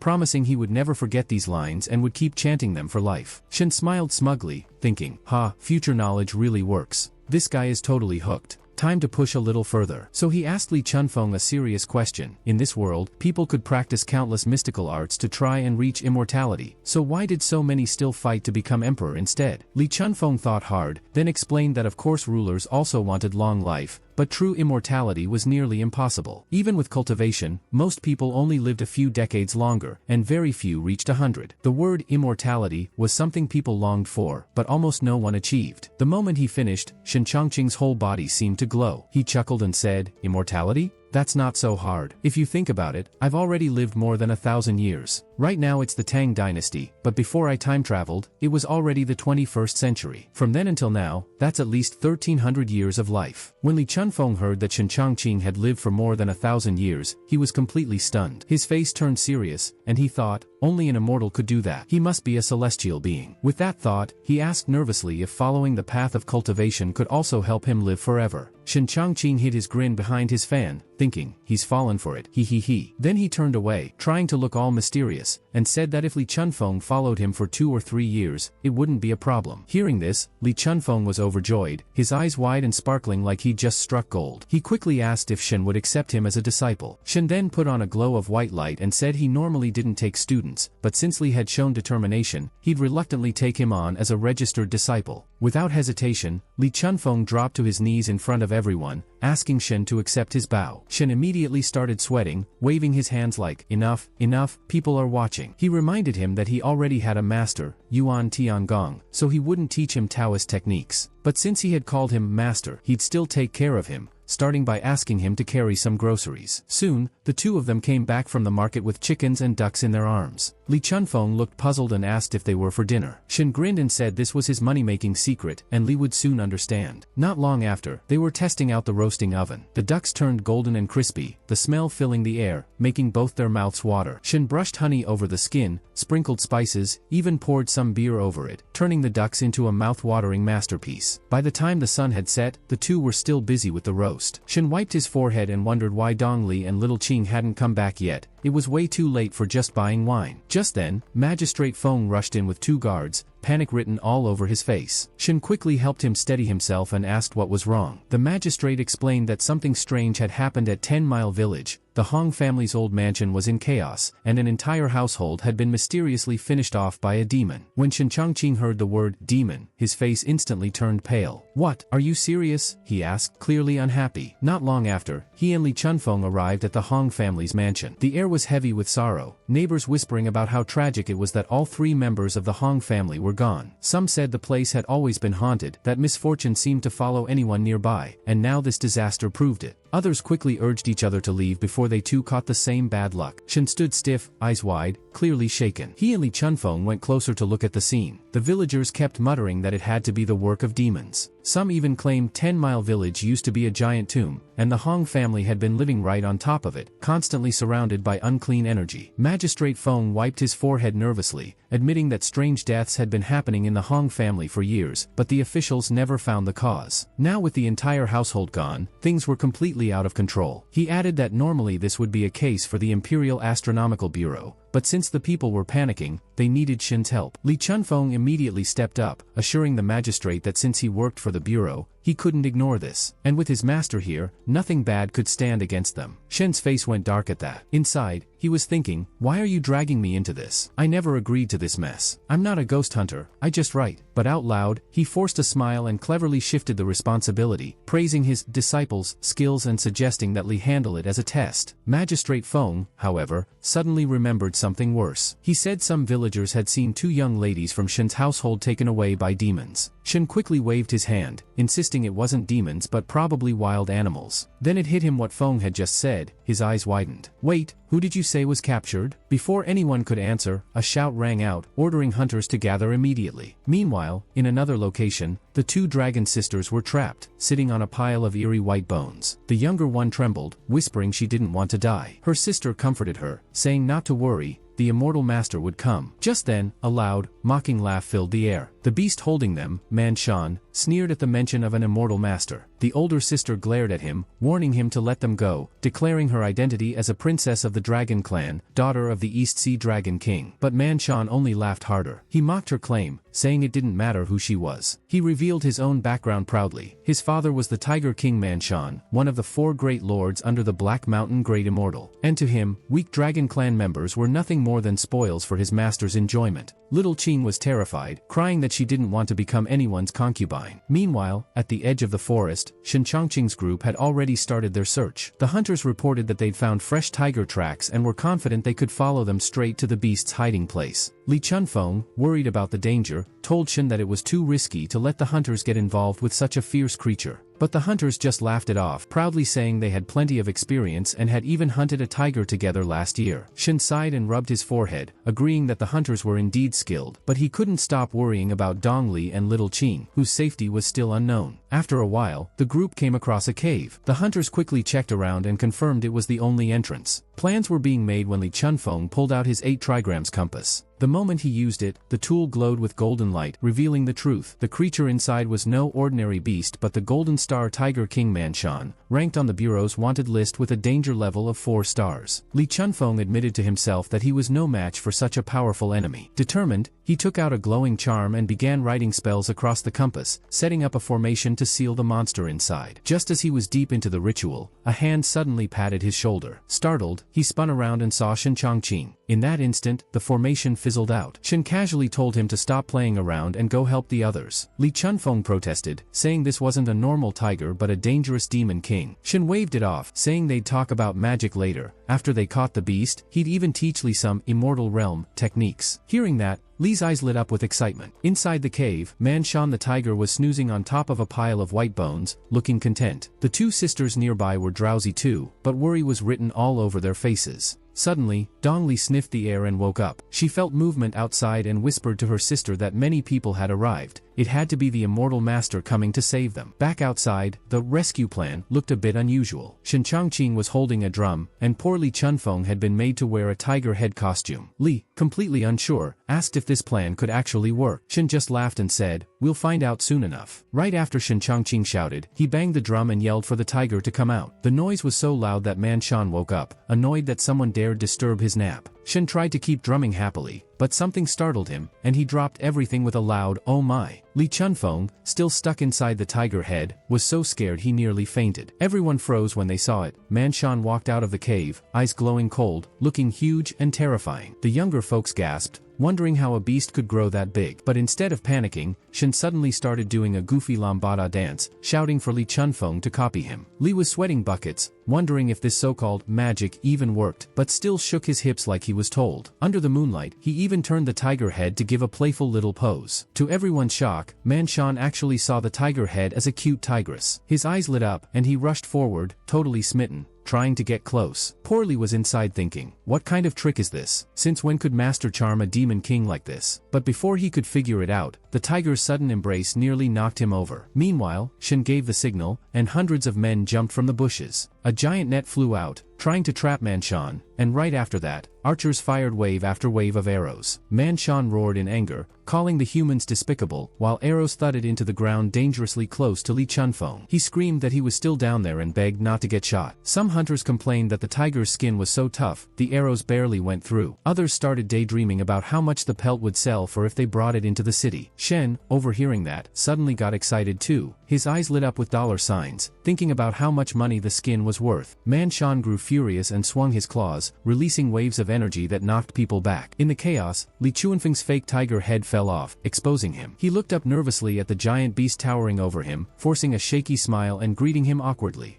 Hey there, tiger brother." Manshan got furious and gathered his strength, aiming a massive punch right at Li Chunfeng's head. Li panicked and screamed for his master to save him. Shen Changqing's eyes went wide. He shouted for Manshan to let go, then rushed forward and stabbed his sword straight at the tiger's weak spot. Manshan froze, trembling from the pain, then let out an ear-splitting roar that shook the whole mountain. And just like that, the mighty beast collapsed to the ground, completely finished. Everyone stared in shock. One sword strike, and it was over. Magistrate Feng praised Shen for being both smart and strong, calling him a true hero. Shen, of course, acted humble, saying it was all thanks to the magistrate's leadership. Meanwhile, poor Li Chunfeng stood off to the side, muttering to himself that the tiger was supposed to be indestructible. Then he realized, Master must have already known the weak point all along. Holding his nose, he went to pull the sword out, muttering that he finally understood why Master could pierce through the tiger's defenses with just one strike. Suddenly, Shen remembered the sisters and called out in worry. Magistrate Feng reassured him that people had already gone inside to search. Right then, Dong Li and Little Qin came running out, calling for him. Overcome with emotion, they rushed into Shen's arms, thanking him over and over. Shen patted Dong Li's head gently, smiled, and told them it was fine now, they were safe. Dong Li gave him a shy, playful glance and softly echoed his words, "Let's go home." When they returned to Jingyang County, the whole place lit up like a festival. Drums pounded, fireworks went off, and red flags fluttered with the words, "Tiger Slaying Hero." The guards proudly carried the massive beast behind them, while people cheered about how Taoist Master Shen had finished the tiger with one strike and saved the county. With a big red flower pinned to his chest, Shen smiled like he owned the place, joking that he'd just become the ruler of the southern region. Then he leaned close to Magistrate Feng and slyly hinted that since he had risked his life for the people, maybe the government should show a little appreciation. When asked what he meant, Shen grinned and suggested that the empty Hong family mansion would make a perfect place for him to live and do business. Magistrate Feng immediately caught on and agreed to gift it to him on behalf of the county. Shen, delighted, threw his arm over Feng's shoulder and promised to write a charm for his house later, laughing happily at how things had turned out. While Shen Changqing and Magistrate Feng were happily talking, Li Chunfeng stood in the back, quietly thinking. He remembered how strange the Hong family mansion felt last time he visited. People said the Hong family was wiped out by the tiger demon, but there were already rumors of family members passing away one after another for years. That didn't add up. Maybe Master already suspected something was wrong with the place and asked about the mansion to keep others from moving in. Lee clenched his fists. He had to go investigate. Soon after, at Ziku Mansion, Shen thanked Magistrate Feng warmly, even promising to invite him for drinks another day. Feng smiled and said he'd always be there to help. Then Shen turned to Dong Li, wondering where Li Chunfeng had run off to. Dong Li explained that he went to check out the Hong Mansion. Shen just grinned, waved it off, and said to let him be. He then called the others over to help him test something out. Meanwhile, Li Chunfeng had already arrived at the Hong Mansion. Standing in the courtyard, he immediately felt it, a heavy, eerie energy wrapping around the place. He muttered to himself that something was definitely wrong. After asking the nearby villagers, he learned the mansion was built right next to an ancient underground tomb. The Hong family had been guarding it for generations. Back when Master was around, he must have used his spiritual energy to suppress it, which is why Li didn't notice anything earlier. But now, the Yin energy was getting stronger, almost ready to take shape. That explained why members of the Hong family kept passing away early. Anyone living here would slowly have their life drained. As he was thinking, the compass on his chest suddenly lit up, glowing brighter and brighter. Li panicked. It was the mystic sky treasure mirror activating on its own. A golden flame-like aura surrounded him, and when he looked up, a huge red eye appeared in the sky, sucking in all the Yin energy. His heart sank. It was the Yin gathering formation of the Black Mountain Old Demon. That demon was using the underground tomb as the center of the formation, and the Hong Mansion just happened to sit right on top of it. Li quickly calculated in his head, things were bad. Master had just finished off one of the demon's generals, and now the real danger was on its way. Back at Shen's small courtyard, things were much more cheerful. Man Shan had already been dealt with, and his hide was hanging on a tree, while the group prepared a big meal. Shen and Little Qing lit the fire, Dong Li poured fresh wine into a steaming pot, and everyone laughed as they got ready to enjoy roast duck with fine wine. None of them noticed the black crow sitting on a branch, its glowing red eyes watching them closely. After a moment, the crow spread its wings and flew off, leaving behind a single feather. It flew all the way to a dark place, where an eerie figure caught it in his hand. This was the Black Mountain Old Demon himself, his body radiating dark energy. He sneered, muttering about the so-called immortal who had just taken down his subordinate, curious to see how powerful this newcomer really was. Back in Shen's courtyard, golden energy shimmered over the wine jar as water dripped into it. A strange power spread out, causing Dong Li to give off an enchanting aura, while Little Qing's body reacted to the energy, making her shiver. Just by breathing in the scent of the wine, they could already feel an overwhelming rush of spiritual energy. Shen waved it off, saying the brew was decent but still not strong enough for his standards. The sisters teased him, asking if he could really make something even better. Meanwhile, outside, the Black Mountain Old Demon was still secretly observing. He frowned, puzzled. Shen looked like a normal man with no trace of magic, so how could Man Shan have been defeated by him? Just then, two young men happened to walk by, chatting loudly about Shen. One of them said Shen was an immortal, and even joked that old Zhao had bought a charm from him and now had the stamina of 10 men, making his wife call him a hero every night. The other laughed and said he wanted one too, so his own fierce wife would stop scolding him. As they were talking, the two suddenly spotted the old man. Thinking he was just another customer, they cheerfully told him there was no need to be shy, and that Shen was approachable. No need to climb the wall to sneak in. Hearing this, the Black Mountain Old Demon's face darkened, but he said nothing. Inside the courtyard, Shen was pouring wine when the two young men barged in, calling out happily that they'd come to buy charms. Shen's eyes lit up, saying he had plenty and asked what kind they wanted. One leaned close and whispered that they wanted the same type old Zhao had bought, praising how effective it was. Shen froze for a second, stunned. 10 times? When did my charms ever do that? He thought to himself. He realized old Zhao must have exaggerated, and if these two bought one and it didn't work, they'd surely come back upset. So Shen explained gently, saying the charms were useful, but not as over the top as the rumors claimed. He advised them to also exercise daily and even mentioned that certain natural remedies, like using parts from strong animals, could help, but he warned them not to push themselves too far. The young men just laughed, saying Shen was too modest. They even pointed outside, saying that everyone in Jingyang County believed in his charms, from kids to elders. They mentioned they'd just seen an old man about to climb the wall for one, but when they turned to point him out, he was gone. Suddenly, a crack of thunder lit up the sky. A voice boomed, asking if they were looking for that old man. The sisters looked up in shock. It wasn't just any elder, it was the Black Mountain Old Demon himself, finally revealing his true identity. The moment Shen looked up and saw the Black Mountain Old Demon standing on his roof with lightning flashing behind him and that creepy crow on his shoulder, he was furious. Instead of being scared, he shouted that his roof tiles had been damaged and demanded compensation. Down below, the townsfolk were frozen in fear. Dong Li quickly whispered to her sister that no matter what, they had to protect the immortal master. One said she'd stay behind to hold the old demon off while the other took Shen back to the East Sea. But Shen just got angrier hearing this. He scolded the old man even louder, saying things like, "You're already this old and still climbing roofs? Don't think age gives you a free pass. If you break even one more tile, you'll pay for it." The Black Mountain old demon was actually stunned. From what he could see, Shen looked like a regular guy, not even as strong as the two sisters beside him. Yet here he was, completely unafraid and even threatening him. The old demon thought to himself that maybe it was best not to act rashly. Then he raised his voice, accusing Shen of finishing his subordinate demon king. Shen blinked in disbelief. He asked if the old man was talking about the tiger. He couldn't believe it. He laughed, saying the tiger was a reward from the magistrate, so if the old man wanted it back, he'd better pay up. And again, Shen told him to come down before he slipped and embarrassed himself in front of everyone watching. Dong Li tried to warn Shen quietly, telling him this was no ordinary enemy. This was the Black Mountain old demon, a heavenly demon-level being. But instead of backing off, Shen doubled down. He cursed at the old demon, saying he was shameless, and swore he wouldn't let him leave, not even if the Jade Emperor himself came down to intervene. At that moment, Li Chunfeng rushed in, panicked, shouting for his master to be careful. He warned that a heavenly demon had enough power to destroy entire cities. The Black Mountain old demon floated above the courtyard, releasing his aura. Behind him appeared a terrifying Yiksha figure with 2 horns and 8 arms. Smirking, he threatened Shen with all kinds of horrible fates, clearly confident he had the upper hand. Then, with a flash, he dove straight down from the roof at lightning speed, his smile making everyone's skin crawl. The crowd screamed in terror, crying out that it was over, some begging Shen to be careful. Just as panic reached its peak, a thick cloud of smoke suddenly filled the courtyard. Everyone instinctively shielded their faces. When the smoke cleared, everyone was stunned. The Black Mountain old demon staggered out, his body wrecked and barely holding together, his face twisted in fury. He clenched his jaw so hard it looked like he was about to spit fire, his eyes burning with rage. Shen didn't even flinch when he saw the old demon struggling. He stepped forward, saying the old man didn't need to make such a big scene just to apologize, admitting his mistake was enough. Hearing that, the old demon stumbled back, falling to his knees, shocked to find his strength slipping away. From the side, Little Qing, Dong Li, and Li Chunfeng were stunned. Their jaws dropped as they whispered how incredible Shen was. If even the Black Mountain old demon had to kneel, then the immortal master must truly be unstoppable. Shen walked right up to the old demon, holding a manual in his hand. He teased him, saying he had warned him not to climb up on rooftops, but he didn't listen, and now look at the mess. The old demon's face twisted with frustration. Furious, he lunged forward with strange hands, shouting that he'd finish Shen for sure. But Shen just grabbed him with ease, calm as ever, and even went down on one knee to offer him the manual. He said it was a gift, free of charge, out of respect for the elderly, so no need to worry about fixing the roof anymore. When the old demon opened the scroll, instead of a fearsome spell, there was just one giant glowing word, embroidery. That golden light shot straight into his eyes, making him scream.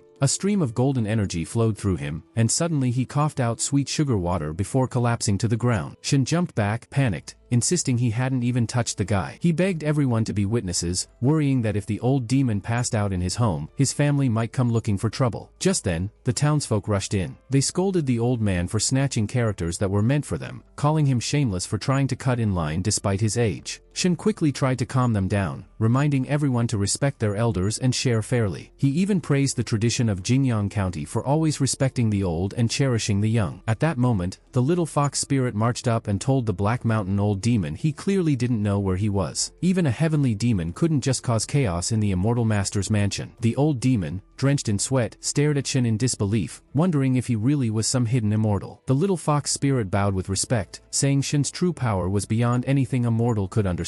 She mocked the old demon, pointing out he was now weaker than even a 3-year-old child. And just as she said that, a toddler waddled over, pulled down his pants, and peed right on the old demon's face before scampering away. The old demon's face turned bright red. He shouted furiously, swearing he was the great Black Mountain immortal, a ruler that even other great demon lords respected. Being humiliated by a tiny child was too much for him, and he roared in anger, vowing to make Jingyang County pay for this shame. Just then, the black crow's red eyes flashed and locked onto Dong Li. When she looked back, her pupils reflected the bird, and strange ripples appeared, like she was being hypnotized. In no time, her eyes turned red, and she collapsed. Little Qing panicked, realizing it was the soul capture technique. The Black Mountain old demon laughed coldly. Even though his powers were sealed, he bragged that he still had tricks left. He threatened Shen, saying he only had 2 choices, either let him take Dong Li as repayment, or risk a battle that could drag all of Jingyang County into chaos. Shen was furious. He snapped at the old man, saying he was crazy and that if it was just about the tiger skin, he could have asked nicely, no need to drag innocent people into this. But Black Mountain just stared at Dong Li with a nasty grin, making Shen so angry that smoke practically shot from his nose. He rolled up his sleeves, ready to throw down. Before Shen could act, though, a huge shadow appeared behind the old demon. A voice boomed out, calling him a shameless pervert for daring to have bad intentions toward Dong Li. A tall young man with glowing red eyes suddenly rushed forward, grabbed Black Mountain by the head, and punched him so hard he smashed into a wall. The young man shouted for him to get lost. Everyone froze in shock. Shen, stunned but proud, muttered something about how this was truly worthy of being his son. The young man then turned to Dong Li, gently helping her up, reassuring her that she was safe now and the creep had been driven away. But before the moment could sink in, little Qing dashed over, snatched her sister from the young man's arms, and fussed over her in a panic, asking what had just happened and if she was okay. Meanwhile, Li Chunfeng and Shen walked toward where the old demon had fallen. Chuanfeng's eyes went wide, whispering that maybe the Black Mountain old demon was finished for good, praising Shen as a hero for saving the people. Shen nearly choked when he heard that. He hurriedly pulled Chunfeng aside, warning him not to talk nonsense unless he wanted them all in trouble. He swore he hadn't finished the guy and begged Chunfeng to keep quiet when the officials showed up. Still nervous, Shen grabbed a tree branch and poked the old demon's face, muttering about maybe finding a doctor. But just then, his own face turned pale, his nose scrunched up, and he groaned in despair, muttering that this time, things were really bad. A few hours later, the sun dipped behind the mountains, painting the sky orange. Magistrate Feng showed up with two of his men, smiling wide as he saluted Shen Changqing. He said something about how Shen had once again done a great job for Jingyang County. Apparently, that Black Mountain old demon was a big deal, one of the top 20 troublemakers on the Empire's most wanted list. Now that Shen had taken care of him, it was a huge win for everyone. The magistrate also reassured Shen that he knew how things worked with cultivators. These kinds of supernatural matters weren't meant for common folks to know. Then, as usual, he pinned a red flower on Shen's chest as a sign of honor. But this time, Shen looked a bit confused, wondering why he was wearing the same red flower twice in one day. Seeing his puzzled face, Magistrate Feng laughed and explained that the Empire would officially report this case as if Shen had taken down a wanted bandit instead of anything supernatural. That way, people wouldn't panic. After finishing his speech, the magistrate hopped into his sedan chair, waved goodbye, and left with his men. As soon as they were gone, Shen sighed, pulled the red flower off his chest, and shook his head. He couldn't believe he had to go through all that ceremony twice in one day. Meanwhile, in the village, a strong young guy was busy spreading his own version of the story. He told everyone that the old man Shen had defeated was actually the Black Mountain old demon himself. He claimed his uncle's cousin's friend who worked at the county office confirmed it. He even said that the government story about some underworld tyrant was just a cover-up to fool common folks. The young man asked a kid named Ergozi to back him up, and the boy nodded, saying he'd seen everything. How that strange old man demanded Shen to hand over Miss Dong Li as compensation. Hearing this, the villagers gasped in shock. The muscular guy continued, bragging that he had thought the old man was just being creepy toward Miss Dong Li, so he stepped in and gave him a good smack, which somehow finished him off. As he spoke, his legs trembled just remembering it. One villager rolled his eyes and told him not to be ridiculous. He said everyone saw how a flash of divine light from Shen had made that old demon collapse. If it weren't for the immortal master's powers, none of them would even be standing there. The others nodded, agreeing that it really felt like they'd witnessed a clash between two great cultivators. Some even said they thought they saw Shen's spirit rise up to fight in the sky. Later that evening, a bunch of kids surrounded Shen, firing off questions like a rapid-fire quiz, asking if he ate candy, if immortals used the bathroom, and if he was married. Shen got more and more annoyed, eventually telling them to scram when one of them teased that no immortal lady probably liked him anyway. In another corner of the courtyard, the Dong sisters were busy brewing wine. Dong Li reminded her sister to control the fire properly, and when the wine was ready, they hurried to find a jar to store it. From the other side of the courtyard, Shen shouted, insisting again that he really wasn't an immortal. Later that night, the scene shifted to the Ziku Mansion courtyard. Shen and Li Chunfeng stood facing each other, both looking serious. Shen asked if Li really had to leave, but Li insisted he must. His mission was to bring back the remains of the Black Mountain old demon to their sect. Shen frowned and asked him to think it over, but Li stayed firm. Finally, Shen spat to the side and muttered something like, "Ugh, you stubborn man." Right then, the little fox spirit saw the spit glow with spiritual energy and excitedly ran over to lick it. Shen immediately grabbed a coconut shell and tapped its head, warning it not to even think about it or he'd toss it out of the courtyard. After some time, Li Chunfeng came forward, bowed respectfully, and said he'd be back soon. Shin handed him a wine gourd and a box of pastries for the road, complaining that even the roast duck shop staff had all quit, leaving him to handle things alone. Lee accepted the gifts curiously and asked what they were. Shin waved him off, saying it was just some snacks and homemade wine, then told him to be safe and head out early. He turned away, saying he was going to bed. When Lee opened the box, a golden glow shone out. The pastries were filled with powerful spiritual energy, enough to leave him completely stunned. Lee Chunfeng stared at the glowing buns inside the pastry box, completely shocked. He muttered in disbelief, wondering if these were divine treasures. Without thinking twice, he grabbed one and stuffed it into his mouth. The moment the bun went down, waves of powerful energy rushed through his whole body. His eyes lit up with golden light as his body started to absorb the spiritual energy like a sponge. A huge beam of golden light suddenly shot up into the sky from where he stood, and he couldn't help but shout in excitement. He had broken through to a new level of cultivation. Overwhelmed, Lee Chunfeng dropped to his knees, tears in his eyes, feeling deeply thankful to his master. He promised that he would never forget this kindness and said that once he returned to the sect, he would tell everyone about Shin Changqing's greatness so his master could be rewarded. Before he could finish, a book suddenly flew across the courtyard and smacked him right in the face. Startled, he fell backward as Shin Changqing stormed out of his room, eyes blazing. Shin yelled at him, saying he better not go around telling people about him or there would be serious consequences. He added that if Lee Chunfeng dared to mention his name, their master-disciple bond would be over for good. After warning him, Shin slammed his door shut, still shouting from inside for Lee Chunfeng to get lost and stop disturbing his sleep. Lee sat there, dizzy and confused, rubbing his head. He looked down and noticed the book that had hit him. It was titled The 9-9 Multiplication Oral Formula. He stared at it for a moment, and a small smile crept onto his face. In his heart, he thought this must be a hidden immortal technique disguised as a simple book. Even though his master had a sharp tongue, his heart was warm and caring. Lee Chunfeng promised himself that he would work hard and live up to his master's expectations. A while later, in another part of the village, Shin Changqing could be seen driving a horse cart filled with luggage. Someone asked if they were really moving into the Hong family's old mansion. Shin grinned and said yes. Magistrate Feng had officially given him that property. He added that the old house was too cramped anyway, and now he planned to start a roast duck and wine business to make some serious money. Hearing that, Dong Li's eyes widened. She reminded him that even though the curse on the Hong mansion was gone after the Black Mountain incident, most villagers still thought the place was unlucky and avoided it. Shin just smiled and said nothing. When they finally arrived at the gates of the Hong mansion, the two stood in silence, looking up at the grand building. Dong Li hesitated and said the place seemed too far from the main market, not really ideal for business. Shin nodded thoughtfully and said they might need to use their ultimate move. As he turned toward her, their eyes accidentally met. Both of them froze for a moment, cheeks turning red. Dong Li quickly looked away, stepping back shyly, thinking to herself how unexpectedly nice Shin's scent was. Just then, little Qing woke up, yawning and asking sleepily if they had arrived. Shin climbed down from the cart, trying to hide his flustered expression, and said with a grin that their killer move was simply to host a big grand opening event. He explained his plan. They'd set up a big stage, invite opera troupes to perform, and have monks and Taoist priests come to chant and bless the place. That way, everyone would know the mansion was safe and free of any bad energy. With a confident smile, Shin declared that 10 Mile Village was now the cleanest and most peaceful place in the entire Tang Empire. Little Qing's eyes sparkled with curiosity as she asked if the immortal master was also going to perform magic at the event. Shin Changqing scratched his head, looking a little awkward, and said that yeah, you could kind of call it magic, but immediately frowned and warned everyone not to use that word in public. He said if people heard the word magic, they'd be too scared to come near the place. Then he pulled out a stack of colorful flyers and handed them to Dong Li and her sister. He told them to paste them all over the village, especially near the entrances. He reminded them to be careful. If any officials showed up, they should run right away and not get caught. After that, he smiled and said he'd go clean up the new house and make some roast duck for dinner if they got back before dark. The sisters took the flyers and started their little mission, walking through the streets and posting them everywhere. On the way, little Qing curiously asked if Shin had made them do this just to promote his new roast duck and wine shop. Dong Li took out one flyer to check, and was instantly stunned. The paper itself was glowing faintly and giving off strong spiritual energy. She frowned, saying something felt off. For just ordinary advertising, there was no reason to use papers filled with spiritual power. As she held it longer, the energy started flowing into her body, making her close her eyes and focus. After a moment, she realized even 2 sheets were powerful enough to help with cultivation. She told her sister these weren't normal papers, they were divine artifacts. Shin must have had a hidden purpose, one that was far beyond their understanding. By the time they were done posting everything, the sun was almost gone, and the sky glowed orange over Jingyang County. The sisters stood stood behind the crowd, tired but satisfied, wiping sweat from their foreheads as villagers gathered around the flyers to read them. People were chatting excitedly. Some said the immortal master was going to perform another big spiritual display. Others argued it was just a grand opening event for his shop. But everyone agreed on one thing: with Shin Changqing watching over 10 Mile Village, they all finally felt safe walking around again. Just then, something strange happened. A beam of spiritual light shot down from the sky onto one of the flyers, then another, and another. Dong Li and Little Qing stared at the glowing spots, their eyes widening as they realized what was happening. These flyers were forming a huge spiritual array. The energy from each one connected in the air, creating an enormous glowing pattern shaped like the 8 trigrams. The formation covered the entire county like a shining dome. People shouted in awe, saying that Jingyang County was about to become a sacred land for cultivation. But far below the ground, deep inside an ancient tomb beneath 10 Mile Village, something else was stirring. The leftover dark energy around an old coffin began to move. That energy gathered and formed the shape of a spirit, circling the coffin before diving in. Moments later, the coffin lid cracked open, releasing waves of eerie mist. From inside, a woman in red slowly rose, surrounded by heavy dark energy. She laughed loudly, realizing she had come back to life. Apparently, the Black Mountain Old Demon had used this place to gather Yin energy for cultivation, but now all that power had ended up in her hands instead. She looked at her hands, smiling to herself. After absorbing that energy for 100 years, she had become something truly dangerous. She muttered that with one more step, by consuming human energy, she could surpass her limits and even high-level immortals wouldn't be able to stop her. As the night deepened, that same dark energy began to spread quietly, creeping toward Shin Changqing's new mansion at 10 Mile Village. Inside the house, Shin Changqing is sleeping peacefully, so relaxed that he's even using the little fox spirit as a makeshift sleep mask. Nearby, the sisters Dong Li and Little Qing are lying on the bed with flushed faces, clearly tipsy. They giggle and mumble something about still being able to drink more of the immortal master's wine and how good it tastes. Just then, the old demon woman appears. Her eyes are full of dark intent, and she gives a twisted smile while running her tongue over her nails. She mutters something like, "You caused me so much trouble last time, but now that I have this Yin corpse, even someone as strong as you can't do anything to me." Meanwhile, far away at the city god temple in Jingyang County, 3 figures are having a discussion: the city god himself, the martial judge, and a blue-robed civil judge. The city god lounges comfortably in his chair as they talk about Shin Changqing. The 2 judges seem amazed that such a young Taoist master could have powers that deep. They say that if Shin could stay in Jingyang County permanently, the place would never have to worry about spirits or strange events again. The city god smiles and agrees. He mentions how Shin not only got rid of the Ghost King from Ziku Mansion but also dealt with the Black Mountain Old Demon like it was nothing. Impressed, he decides that they should visit him the next day and make a good impression. But as soon as he finishes speaking, his expression suddenly changes. He feels something, an eerie energy spreading through the air. This aura, what's going on, he wonders. The martial judge quickly says that Shin moved to the Hong family's old house in 10 Mile Village earlier that day. The city god's face turns serious. He can sense that the energy coming from there is much stronger than anything they've dealt with before, far beyond the Ghost King's level. He says they need to hurry. It feels like something huge is happening in 10 Mile Village. The civil judge looks nervous and says that if even Shin might be in trouble, then they might not stand a chance either. The city god gives him a firm look and reminds him that their duty is to protect the people, even if it means putting themselves at risk. The civil judge lowers his head and apologizes for hesitating. Then the city god calculates with his fingers, trying to sense what's happening. He mutters that if something bad happens to Shin Changqing, it'll cause big problems, maybe even bring pressure from Shin's powerful disciples later. He decides that they can't just wait, they must go and see for themselves. If Shin can't handle it, they'll step in to save him. But dealing with the source of the evil energy might need help from the Imperial Astronomical Bureau later. With that, the city god and the 2 judges focus their spiritual energy and soar through the night toward 10 Mile Village. A few moments later, they arrive outside Shin Changqing's place, only to find the main gate smashed open and dark energy pouring out like thick smoke. The city god's eyes widen, and he instantly rushes forward with the others, shouting that things don't look good and that Shin Changqing might be in serious danger. As soon as the city god and his 2 assistants rush into Shin Changqing's house, the city god immediately senses something strange. He frowns, raises his hand, and shouts for the evil energy to retreat, but before he can even finish, his eyes land on something so shocking that he freezes on the spot. The next second, he slips backward in panic, bumping right into the martial judge, who in turn crashes into the civil judge. All 3 of them tumble in a messy chain reaction. Hearing the commotion, Shin Changqing wakes up and rubs his eyes, wondering what all the noise is about. He looks toward the door, completely unaware that the female ghost, who had been pretending to be drunk earlier, is lying right on top of him. The city god and his men see this scene and instantly turn red with embarrassment. None of them can find the right words. In a hurry, they slam the door shut and shout awkwardly that they're sorry for interrupting him and will come back to apologize another day. Still half asleep, Shen Changqing sits up and yawns. He mutters to himself, confused, wondering why those people barged in at night acting like they saw something scary, and what spring night they were even talking about. But as soon as he repeats their words in his head, he freezes and goes pale. Wait, saw a ghost? That phrase hits him like lightning. He quickly sits up and scans the room, but everything looks normal. After a long pause, he lets out a sigh, lies back down, and hugs the little fox spirit like a pillow. With a tired smile, he grumbles that someone's really good at pretending to be spooky and that even he got tricked for a second. Then, half-jokingly, he warns that if it happens again, he'll show them what true justice looks like. Under the bed, the female ghost is lying flat on her stomach, her face pale green and filled with disbelief. Just being close to Shen makes her spiritual energy drain away. She can feel it, even though she's stronger than ever and confident she could face a true immortal. Something about Shen Changqing completely overwhelms her. Trembling, she decides she needs to get as far away from him as possible and slowly crawls toward the door. Up on the roof, the city god and the two judges are still peeking down, completely misunderstanding what they saw. Their faces are bright red as they whisper to each other in awe, saying that Shen Changqing is truly powerful, able to subdue even a ghost in such an unbelievable way. They call it a perfect display of divine skill. Meanwhile, the female ghost weakly stumbles out the door, exhausted and pale. She lifts her head and spots the three peeping officials on the roof. All three panic instantly, use their spiritual power, and zoom away at lightning speed, shouting that they didn't see anything and it's none of their business. The ghost glares after them, her face dark with frustration, too angry to even speak. Later, the city god and his team finally return to the temple, still out of breath. A group of curious followers rushes over to ask how it went. The martial judge, still dazed, blurts out that he's never seen anything like it before, that the Taoist master's methods are beyond imagination, absolutely world-shaking. Everyone around is shocked, especially a young general named Gan Lu. His eyes widen, and he demands to know what kind of divine technique Shen used to finish off the spirit. The city god starts explaining how they went there to assist Shen, but before he can finish, the martial judge interrupts excitedly, about to describe what they saw at the doorway, the part that left them all speechless. As the city god finishes his part of the story, the civil judge can't help but interrupt. He waves his hand and adds excitedly that he clearly saw the female ghost clinging to Shen Changqing, acting all soft and flirty, moving around like she was trying to charm him. Hearing this, everyone's faces turn red, and they can't help but laugh awkwardly. The civil judge sighs dramatically, saying that the whole scene was just too much, so intense it almost made his eyes burn. The crowd leans in eager for more, and someone quickly asks what happened next. The civil judge smiles proudly and says that Shen Changqing eventually made them leave, but they were worried he might not be able to handle the ghost, so they stayed nearby to watch just in case. Then he pauses, teasing everyone by saying the best part is still coming. Before he can continue, the martial judge jumps in, shoving him aside. He explains that after a short while, about the time it takes to drink a cup of tea, the female ghost came stumbling out of the house looking completely drained. She even closed the door gently behind her, like she didn't want to disturb Shen. Her energy, he says, was almost completely gone. The people listening gasp in amazement. Their eyes sparkle as they whisper to each other that this was incredible, truly worthy of Shen Changqing's reputation as a master. One of them, though, can't help but raise a silly question. He nervously asks if maybe Shen could only keep up that level of control for just a short time, like the length of a small cup of tea. The moment those words leave his mouth, the entire group glares at him. The air gets tense, and before he can react, someone kicks him in the face and scolds him for daring to doubt their idol. The others join in, shouting things like, "That's not because he got tired, that was mercy. He spared her," and "How could that ghost even handle more of his power?" They rush at the poor guy, shouting that Shen Changqing is their hero and anyone who mocks him deserves a lesson. The young man cries out, begging them to stop, saying he was wrong, but they keep scolding him for talking nonsense about their master. Meanwhile, back at Shen Changqing's house, the dark energy outside keeps thickening, swirling together like a storm cloud. The vengeful ghost appears again, her face twisted with anger. She laughs coldly to herself, saying that this place is perfect for gathering energy and that her power is about to reach its peak. Determined, she decides to try again. If she can't defeat the man inside, at least she'll scare him away. But just as she's about to make her move, the door creaks open. Shen Changqing steps out, yawning and stretching, looking half asleep. He scratches his waist lazily, clearly just heading outside for, well, a quick bathroom break. The ghost freezes in terror. Her body tenses, cold sweat running down her back. She quickly hides behind a big tree, whispering to herself in panic, wondering why he came out now of all times. Shen, completely unaware of her presence, looks around sleepily for a spot and mutters that the big tree in front of him will do just fine. To him, ghosts are invisible. He doesn't even know she's there. So he slowly walks toward the tree, loosening his belt as he goes. The ghost watches, horrified, thinking he might have noticed her. Shen stands right in front of her, adjusts his stance, and the ghost clutches her nose, trembling, asking what he's about to do. The next moment, Shen calmly releases a stream of glowing, golden energy, pure spiritual essence. The ghost lets out a terrified cry, realizing too late that she's right in the middle of it. Within seconds, the negative energy around her begins to dissolve. The ghost's form weakens and fades until she completely disappears, her energy purified and scattered into harmless light. Shen Changqing suddenly hears a strange sound outside and jumps a little, calling out nervously to ask who's there. After a moment of silence, he calms down, adjusts his belt, and glances at the puddle near his feet, muttering that all this noise in the middle of the night nearly scared him half to death. Still half asleep, he sighs and decides to head back to bed, grumbling that once he gets rich, he's definitely putting a toilet inside his room. Meanwhile, somewhere else in Jingyang County, a couple is still awake in a softly lit room. The wife suddenly freezes and whispers that she heard a noise, maybe a ghost. Her husband nervously agrees but says it's probably Taoist Master Shen dealing with some spirit again, so they shouldn't worry. The wife tells him to relax and continue what they were doing, but when the cabinet creaks, the husband stiffens up, saying he can't focus anymore. His wife rolls her eyes and scolds him for being so scared over a tiny sound. Outside, a single young man walking past overhears their conversation, his eyes welling up as he mutters sadly about his lonely fate. Back at Shen Changqing's house, he's already fast asleep again, hugging the little fox spirit like a pillow, drool dripping from his mouth as he sleep talks about being rich and swimming in money. The next morning, the entire village is buzzing with excitement. A lively lion dance is being performed right in front of Shen's roast duck shop to celebrate its grand opening. The villagers cheer loudly, clapping and shouting "Bravo" and "Amazing" over and over. Everyone's excited, saying that Taoist Master Shen truly is incredible. Not only did he deal with spirits, but now his roast duck shop ads are plastered all over the city. Some even joke that if anyone else had done that, they'd have been caught by the authorities, but Shen? He can get away with anything. Magistrate Feng is also among the crowd, watching with a satisfied smile. A nervous young officer beside him whispers that with so many people gathered, things might get out of control, and maybe they should send soldiers to maintain order. Before he can finish, Magistrate Feng gives him a light slap on the head and scolds him for talking nonsense. He reminds the man that this is Immortal Master Shen they're talking about, the most respected person in Jingyang County. He proudly says that meeting Shen is like meeting a real celebrity, and today they'll just stand and watch how the Immortal Master works his magic. The young officer quickly nods, saying he understands. On stage, Shen Changqing waves warmly to the crowd. The moment people see him, they start shouting his name and cheering wildly. Some even call out playfully, saying they love him or asking him to catch them instead of ghosts. Standing there under the bright sun, Shen smiles confidently. He can't believe his mystical reputation has turned out to be so profitable. Just look at all these people. He can already imagine his roast duck business booming overnight and the money rolling in. With that thought, he clears his throat and begins his speech. He tells the crowd that today isn't just the grand opening of Shen's roast duck shop, it's also the day he completely clears away all the negative energy from 10 Mile Village. He points behind him to the old Hong family mansion and explains that the place has long been rumored to be haunted, with many strange events over the years. The villagers immediately start talking among themselves, agreeing that he's right. Some say they used to live near that house and always heard odd noises. Others nod, saying everyone in 10 Mile Village knows the Hong family story. That place had weird happenings every few days, and in the end, no one from that family made it out safely. Shen Changqing steps onto the stage, pats his chest, and says confidently that since he's moved into this house, he'll prove there's nothing to fear about ghosts. Then, with a flourish, he pulls out what he calls his magical treasure, an iPhone 15. He proudly holds it up, saying this very phone once helped him seal a spirit in another haunted house before. The crowd goes wild. People start whispering and shouting excitedly, saying they remember seeing him handle that incident before and calling the phone a divine tool. Seeing everyone hyped up, Shen grins to himself, thinking the timing couldn't be better. He just needs his phone to cooperate now. He presses the power button, and thankfully, the screen lights up, though it immediately flashes a low battery warning. Still, he's relieved it works at all. With a polite smile, he tells the crowd to wait a moment and dashes back into the house. Inside, the two sisters, Dong Li and Little Qin, are quietly munching on roast duck while watching through the window. They whisper to each other, wondering if this place really has ghosts. They've been staying here for days and haven't sensed anything strange. One of them jokes that maybe their spiritual strength is too weak, and the other adds that perhaps the ghost here is even more powerful than the one from the Ziku mansion. They agree it's better to follow the immortal master's orders and stay inside. Meanwhile, Shen Changqing rushes back outside, holding the glowing phone like a sacred tool. He takes a deep breath and loudly declares that he's about to use his ultimate move, the 24-character socialist values. Then, he starts chanting the words on his phone screen, things like prosperity, harmony, justice, and friendship. Right after he finishes, the sky rumbles. A sudden flash of light streaks across the clouds. The crowd gasps in shock and excitement, shouting that there's thunder in broad daylight and that the immortal master has summoned heavenly lightning to wipe out evil. Shen stands there smiling calmly, though inside he's secretly proud of how perfectly the timing worked. The sound from his phone, a mix of thunder and eerie wailing noises, echoes around, making the whole act feel even more real. Once the crowd has seen enough, Shen raises his hand proudly and announces that the ghost has been completely taken care of and 10-Mile Village will finally have peace. The villagers cheer, but then one curious old farmer raises his hand and nervously asks if they can actually see the ghost Shen just defeated. Shen Changqing frowned for a moment when someone asked to see the ghost, realizing the crowd was harder to impress than he thought. He quickly raised his phone and told everyone to watch closely. The crowd leaned in, buzzing with excitement, eager to see some miracle. Taking a deep breath, Shen called out to Siri, and the phone immediately responded. The young people in the crowd cheered loudly, some even gasping in amazement. One of the officials watching couldn't believe his eyes, muttering that Shen's methods were truly godlike. People started comparing this to Shen's past feats, like handling the Black Mountain Old Demon and the Fox Spirit. A woman nearby thanked him, saying 10-Mile Village would finally be safe, and then playfully scolded her husband for being so scared the night before. Shen smiled at the phone and explained that the ghosts had been around for a long time and that the villagers had all been affected by lingering Yin energy. He promised that eating his roast duck, cooked with pure yang fire, could cleanse it in less than a day. He admitted, though, that he could only roast 10 ducks a day without exhausting his energy, so everyone needed to be patient. The crowd immediately went wild, rushing forward with money, shouting how much they were willing to pay. People were shoving and pushing to get their ducks, some even falling over. Magistrate Feng almost got knocked down, but one of his subordinates shielded him, telling him not to worry. Shen quickly intervened, suggesting a lottery system to keep things fair, while the crowd grumbled and bickered over the line. Meanwhile, elsewhere that night, a little boy playing in a courtyard accidentally fell into a well after someone pushed him. Servants carrying lanterns ran over, shouting for help, panicking to save the boy. Back at Shen's house, Shen was guiding Dongli, making sure she was ready for her first task as the manager of Shen's roast duck. He reassured her he wouldn't mistreat her, and once she agreed, he lit fireworks in celebration. He even excitedly talked about expanding the business to Chang'an within a year and across the country in 2. Just then, little Qing rushed in, telling Shen someone was looking for him outside. Both Shen and Dongli were surprised at first, but Shen calmly explained it wasn't unusual. With his growing fame in Jingyang County, people often came to him for talismans and help with spirits. This was just another normal day for him. Outside Shen Changqing's door, a middle-aged man named Sun Rong arrived with 2 assistants. He bowed politely, looking a bit anxious, and introduced himself, asking for Shen's help. Shen, smiling, teased whether he was here for a talisman or to buy some roast duck. Sun Rong quickly explained that his son had recently passed away and he wanted Shen to pick a good day to set up an altar and perform rituals to help his son's soul. Shen's face darkened for a moment. He wasn't really into setting up altars, thinking it was a bit out of his usual style. But Sun Rong, sensing Shen's hesitation, quickly offered a token of sincerity. A subordinate opened a small wooden box, and sunlight caught the contents, 200 taels of silver as a deposit, with 500 more promised after the ritual. Shen's eyes lit up. This was easier than he expected. Switching to a serious tone, Shen told Sun Rong he didn't need to give gifts. His work was for the safety of the people, and helping came from his heart. Still, he accepted the box, patting Sun Rong on the shoulder and promising to come the next day to help set up the altar. Sun Rong, relieved, hurried off in his carriage, trusting Shen completely. Once alone, Shen couldn't hide his excitement. He opened the box and laughed, delighted at the gold, joking that this was easier than robbing a bank. He danced around in the courtyard, imagining all the things he could buy with the money. Meanwhile, back at the city god temple, the civil judge smiled as he recorded Shen's feats in the ledger, praising his abilities. The city god, leaning back, admitted that while Shen was powerful at exorcising ghosts, the Imperial Astronomical Bureau still held greater expertise in broader matters like fate and destiny. The martial judge whispered a warning about Shen's pride, advising caution in case Shen overheard and caused trouble. Just then, Then, Shen appeared outside, performing a comical chicken dance in full view of the city god. The city god fell backward in shock, and Shen quickly froze, realizing the awkwardness. Trying to save face, he waved and put on a confident smile, joking about legends of thieves hiding in abandoned temples. Shen Changqing stepped forward, giving a slight bow toward the bearded man and guessing he must be the martial judge. Then, he sidled up and whispered an apology, saying he hadn't meant to cause trouble and that he understood how people sometimes had to bend the rules to make a living. From the side, one of the city god's subordinates whispered nervously, wondering if Shen had come to investigate them for meddling in his ghost business the night before. Another noted that Shen didn't seem like someone to be easily fooled or angered. The city god, sweating nervously behind the door, reminded everyone to be careful with their words. Moments later, the city god stepped out smiling. Shen clasped his hands politely and apologized for the midnight incident, pretending he hadn't realized who they all were. He guessed the others' identities, nodding to the honorable judge and General Gan Lu, while secretly thinking the whole setup felt like a professional scam. The city god responded cheerfully, asking what brought Shen there this time, secretly impressed that Shen's magical power might even surpass the divine power of the city god temple. Standing there, Shen recalled the angry look on a subordinate's face and thought he might have walked straight into a trap. He joked to himself about possibly getting into a sticky situation, even imagining he might shed some blood, and pretended to tear up, calling the officials talented and saying he came for industry exchange. The city god, blushing and sweating, panicked a little, wondering if Shen was actually there to cause trouble. After some discussion, the city god finally explained the funeral ritual procedure to Shen. He described using a simple ceremony with hand seals and chanting to guide the soul, inviting the deity, reading the plea, and then ascending the platform to perform the ritual. He even showed Shen the hand seals and mantras for review. Shen responded politely, praising the explanation and the effort put into preparing everything. Shen Changqing quickly recorded the whole process, grabbed a basket of ritual tools, and left in a cheerful mood. Behind him, the city gods group slumped onto the ground, completely exhausted and drenched in sweat. They muttered to themselves that this so-called industry exchange felt more like being teased all day. Some complained that Shen was an immortal anyway. Why would someone like him need tips from ordinary spirits about how to set up altars? The martial judge gave the city god a sideways look and said it was probably because the city god had been too rash before, and now Shen was paying them back. The city god got annoyed and told everyone to stop whining. Floating up into the air with spiritual power, he explained that Taoist master Shen wasn't mocking them at all, he was actually training them. As he spoke, golden spiritual energy flowed into him, making him feel stronger than before. Outside the temple, more energy shot upward as loud voices shouted about breakthroughs and new realms. Realizing how narrow-minded they'd been, everyone started praising Shen as a true immortal. Meanwhile, Shen, standing outside with his ears covered, frowned at their shouting. To him, he had just borrowed some props to do a ritual, not done anything worth all this noise. The next morning at the Sun Mansion in Jingyang County, the atmosphere was heavy with mourning. Outside, preparations for the funeral were underway. People in mourning clothes surrounded a coffin, and a woman silently burned spirit money. Old Sun Rong led Shen to the altar, while Shen quietly noted how wealthy the family was but also how sad it was that an elder had to bury someone young. Then something caught Shen's attention. He turned to Sun Rong and asked to see the well. The woman kept burning paper money with a blank face as Sun Rong led Shen to the back. From the well rose a thick, dark-green energy. Shen asked if the well had been connected to the young master's passing. Sun Rong began to explain. That night, after the servants finished working and everyone had gone to rest, his son Fu Gue had gone out to play on his own. Fu Gue had been born with special needs and lost his mother early, while Sun Rong was always busy with business. He said he had hoped for years his son's condition would improve but felt he had failed both him and his late wife. As he spoke, his body trembled and tears streamed down his face. He recalled how, when they pulled Fu Gue from the well, the boy was still moving, covered in dirt and bruises, holding tight to the rattle drum his father gave him and calling for his father. Sun Rong broke down, saying he couldn't forgive himself. Shen gently told him to stay strong. Lowering his head, he promised he would do his best. Just then, a rustling came from his basket. When Shen opened it, a small fox spirit popped out, surprising him. He scolded it softly, telling it to stay put and not wander around. Shen Changqing took a talisman from his basket and told Master Sun not to grieve too much. He explained that the dead can't return, but he would read a passage from the Tai Shang Jiu Ku Jing for the young master, hoping it would ease his karmic suffering in this life and bring him a happier next life. The little fox spirit watched eagerly, eyes sparkling, thrilled to see the immortal master perform rituals up close. Suddenly, it noticed something crawling out of the well, a remnant soul of a beautiful woman with a sad expression. The fox spirit froze, surprised and sweating, wondering where this wandering soul had come from and why it appeared in broad daylight. The soul floated in front of Shen Changqing, clasping hands hands as if listening to the sutra. The little fox spirit was confused, realizing the young master was already guided, but this woman's soul had lingered. Meanwhile, in 10 Mile Village, little Qing was walking through the courtyard carrying 2 ducks when a beam of spiritual energy descended from the sky. Startled, she shouted, only to discover it was the city god, who wanted to meet Shen Changqing. Little Qing explained that Shen had already left for Jingyang County to perform a ritual, and the city god quietly flew away, thanking her before disappearing. Little Qing muttered about their audacity, wishing Shen had been home to deal with them. Dongli called from the kitchen, reminding her to bring the ducks in. Back at the city god temple, the city god pondered the situation, counting on his fingers and holding a book. He realized Shen had gone to perform rituals for the Sun family's young master, but a ghost in the Sun family's old house had lingered for over a decade. It might be a wronged soul, he thought, puzzled. That evening at the Sun Mansion, a man approached Shen Changqing to let him know the ritual altar had been set up as requested and offered to assist if needed. Shen thanked him, then ran through the mansion, grumbling about how confusing it was even to find the bathroom in such a big, rich house. Arriving at the mourning hall, he was surprised to see a second coffin that hadn't been there earlier. Wondering who else the Sun family was mourning, he realized it might cost extra and groaned. Suddenly remembering he still needed the bathroom, he jumped up, exclaiming he couldn't hold it any longer and had to find it fast. After taking care of his needs, Shen Changqing decided to stretch his legs and wandered around the mansion. On the same path, he noticed a stunningly beautiful woman with a slim figure. His eyes widened, and he couldn't help but move closer for a better look. When he called out to her, she panicked and ran, leaving Shen Changqing pale and confused, trying to explain he just wanted to ask where the bathroom was. Later that night, as he returned to his bedroom, a dark figure appeared, calling his name. Shen groggily woke up to see the city god smiling at him. Without thinking, Shen gave him a punch that sent him flying, leaving his face comically deformed. Shen then made the city god kneel and demanded to know why he kept barging into rooms at odd hours. The city god explained he had gone to 10 Mile Village in the morning, learned that Shen had left for a ritual in Jingyang County, and noticed something unusual about the Sun family, so he came to warn him. Shen closed his eyes and muttered that a death obviously wasn't normal and suspected the city god was trying to compete for influence. Calmly, he told the city god there was nothing more to discuss and returned to sleep. The city god, realizing Shen probably already knew about the lingering wronged soul in the mansion, decided not to bother him further, offering the temple's assistance if needed. Shen's expression immediately turned dark, and he realized the city god had been slyly trying to get involved in the situation. In a flash, he kicked the city god out of the room, adding another blow for good measure, making it clear that this was not a matter for anyone else to meddle in. The city god, sensing the pitch-black, ominous energy emanating from the Sun Mansion, realized the lingering soul there must be extremely powerful, perhaps as strong as the vengeful ghosts from other famous houses. Terrified, he fled, muttering about his embarrassment as the city god of Jingyang County having to rely on Shen to handle these spirits. Just as he caught his breath outside the Sun Mansion gate, 2 beams of light suddenly appeared behind him, and a voice called out, addressing him directly. The city god noticed 2 young people appearing out of beams of light behind him, one in white, one in black. The one in black looked uncomfortable and asked the one in white for help getting up. The city god immediately recognized them as Fan Wujiu and Xiaxian and asked why they were there. They explained they'd come to guide a soul from the Sun family, since someone was going to pass away that night. The city god's face darkened, worried that with Shen Changqing around, there might be a conflict. He asked them to wait, mentioning that an expert was performing rituals in the courtyard. But the 2 flashed fierce smiles and warned him not to interfere, revealing they were sole officials personally appointed by King Yama. They then vanished in ghostly energy, flying straight into the Sun Mansion, leaving the city god frustrated and fuming, thinking they were acting overly important just because of their title. The commotion woke Shen Changqing, who sat up and muttered about the strange noise. Following the sound, he reached the front courtyard and realized it was coming from the mourning hall. Peeking inside, he saw old Sun Rong standing gloomily in front of a coffin while his subordinates nailed it shut. Old Sun Rong muttered sorrowfully to his son, promising that he would take care of him even in the afterlife, and that no one would trouble him there. Shen Changqing's face went pale with anger as he realized the cries were coming from a living person inside the coffin. After the coffin was sealed, old Sun Rong placed it next to another, decorating the 2 with red flowers and performing a ghost marriage ceremony for his son. Just as the ceremony began, a loud voice rang out from outside, demanding everyone stop immediately. Shen Changqing stormed into the mourning hall, fists clenched, face dark with anger. Old Sun Rong froze in place, clearly nervous, while cries from inside the coffin continued. Without a word, Shen Changqing glided past him and immediately went after the subordinates nailing the coffin. One got a strong kick to the head, nose bleeding, and the other dropped the hammer after another swift kick. Shen Changqing even stepped on the chest of a young man, glaring fiercely and shouting at them to stop. Old Sun Rong, desperate, grabbed the hammer himself, insisting that his son's happiness depended on finishing the ritual. Shen Changqing, now furious, kicked him into the wall, leaving him coughing and grimacing. Stepping in front of him, Shen Changqing grabbed Old Sun Rong by the collar and warned him that the woman trapped in the coffin had a dangerous energy. If paired in a ghost marriage with his son, she could grow strong enough to cause trouble far beyond the Sun family, potentially affecting all of Jingyang County. Old Sun Rong trembled, worried, and asked if this was true. Shen Changqing quickly exaggerated, claiming that even experts from the Imperial Astronomical Bureau would listen to him, making Old Sun Rong feel reassured and eager to obey. Shen Changqing wasted no time, ordering the subordinates to open the coffin immediately to save the girl. The subordinates hurried, prying out the nails, while Shen Changqing silently thought that saving one life was better than building 7 pagodas. Finally, the coffin lid was lifted, revealing the beautiful girl Shen Changqing had seen earlier. Old Sun Rong looked to Shen Changqing for guidance, asking what should be done next. Shen Changqing stepped in front of the coffin and told everyone to leave, saying he'd handle things from here. He looked at the coffin and quietly told the girl inside that he'd saved her life. Just then, he heard footsteps approaching. Someone was coming. He turned and saw the city god along with 2 people dressed in black and white. Shen Changqing thought to himself that they looked like black and white impermanents, probably here to compete for the job. The person in black glanced at Shen Changqing, unimpressed, thinking he was handsome but ordinary for an expert. The city god quickly introduced them as the 7th and 8th lords of the underworld. The 2 claimed they were there on King Yama's orders to collect the girl's soul and that even Shen Changqing couldn't interfere. Shen Changqing got annoyed, thinking the Sun family had probably tricked him into being pressured to hand her over. He slammed the coffin and boldly told them the girl was still alive. White impermanents sighed at his audacity, while black impermanents gathered ghostly energy, ready to act. Shen Changqing was stunned by their performance but stayed defiant, daring them to try. Black impermanence pointed forward, preparing to use his life-snatching technique, while the city god nervously watched, unsure if they could really act under Shen's presence. Then, black impermanence noticed something strange. The girl's soul seemed to have disappeared. He looked at white impermanence, both confused. White impermanence pulled out his weapon and tried to force Shen aside, but Shen fell to the ground, squinting and frowning, muttering that this guy really had no sense of martial virtue. It was a tense standoff, with Shen standing firm against the so-called experts. Shen Changqing grabbed a wooden stick and shouted that if they wanted to use force, they'd have to check with him first. Before they could react, he punched white impermanence straight in the face. White impermanence went flying, knocked out cold with a big bump on his head. Seeing this, black impermanence swung his soul-catching staff, threatening Shen. But Shen wasn't backing down. He grabbed his shovel, shouted back about defending a defenseless girl, and with a powerful elbow strike, blasted black impermanence into a wall. The force made black impermanence dizzy, and his ghostly energy dissipated. Even his staff broke in half, leaving him crying over the damage and worrying about explaining it to King Yama. Shen stepped closer, glaring at him, ready to strike again, when the city god rushed in, begging him to stop and claiming someone might get hurt. Shen turned, eyes dark, clearly annoyed that the city god wanted to join the chaos. The city god quickly backed off, letting Shen continue. Shen immediately went back to the fight, pulling black impermanence's tongue and stomping on white impermanence's back. The city god sighed helplessly, watching the brutal scene. After a while, Shen emerged victorious, even tying their long tongues into a bow, intimidating them and making them promise they wouldn't mess around again. Shen raised his shovel, sticking out his tongue and smirking, making the 2 terrified spirits beg him to untie them. Shen said he'd find some rope and take them to the authorities, then went off to get it. Meanwhile, the city god gently scooped up the 2 defeated spirits and flew them out of the mourning hall, apologizing along the way. Once the chaos settled, Shen stood in the middle of the hall, surrounded by scattered spirit money. Old Sun Rong rushed in, panicking about the loud noise. Shen calmly told him it was nothing, just a fight with something not human. Old Sun Rong freaked out, worried they were facing a vengeful ghost, and started shaking, holding his head, convinced they were doomed. Shen sighed, trying to calm him down, shouting for him to settle, but the old man was trembling too much to listen. Shen Changqing lowered his head, closed his eyes, and calmly explained what had happened. He told Old Sun Rong that all this mess started because he insisted on using Baidongni for a ghost marriage, which attracted vengeful spirits. Old Sun Rong, sweating and embarrassed, admitted his mistake and lowered his head, saying he knew he was wrong. Shen Changqing then turned around with a sly smile, making a little money gesture with his fingers, hinting that dealing with the vengeful ghost had cost him a lot of energy. Old Sun Rong quickly caught on, nervously agreeing to pay more, and Shen Changqing just chuckled, saying it was easy to teach these children. Meanwhile, in King Yama's hall, Black and White Impermanence returned to report what had happened. They were furious and tearful, complaining that someone had hit them with a shovel and even broken the divine mourning staff they were given. They insisted that this was completely unfair and demanded justice. King Yama opened the Book of Life and Death to check Bai Dongni's fate. He discovered she had technically died from being locked in a coffin on the 7th day of the 10th month. Furious at someone interfering with his soul officials, he shot out a stream of ghostly energy to investigate the culprit. The energy scanned the Book of Life and Death, but no one in Jingyang County matched the culprit. King Yama was shocked. How could someone escape the records of the 3 realms? Whether immortal, mortal, or demon, everyone should be in the book. He suspected this person was a hidden expert, protected by some higher power, and muttered about how troublesome it was. Below, Black and White Impermanence kept pleading for justice, kowtowing repeatedly. King Yama didn't know how to respond, so he reluctantly decided to put the matter aside for now, noting that Shen Changqing's absence from the Book of Life and Death was strange. Then, King Yama remembered Bai Dongni's case. He saw the Book of Life and Death shake violently, and in an instant, her fate changed. Instead of dying in the coffin, she would now die peacefully at a later time, giving her a proper, calm end. King Yama's eyes suddenly widened in shock, shouting that something had changed. Oxhead, Horseface, and Black and White Impermanence below all asked at once what had changed. King Yama stayed quiet for a moment, then whispered to an official beside him, wondering if the fate-changing technique could really be the work of that mysterious person. The official calmly reassured him that Bai Dongni would now die peacefully at the designated time. Both King Yama and the official exchanged relieved smiles, giving each other thumbs up and agreeing silently. Then King Yama slammed the table and scolded Black and White Impermanence for trying to collect her soul too early, docking their pay for half a year. The 2 soul officials looked shocked, confused about what they had done wrong. Just then, a ghost messenger arrived to report that it was almost the 1st anniversary of Sun Fuki's death. He suggested letting Sun Fuki return briefly to the mortal world to visit his family. The messenger pointed out the beautiful woman beside him, Sun Fuki's mother, who had died 10 years ago but hadn't fully moved on and was still lingering in the mortal realm. King Yama immediately assigned this task to Black and White Impermanence, warning them not to mess it up again, and they obediently accepted.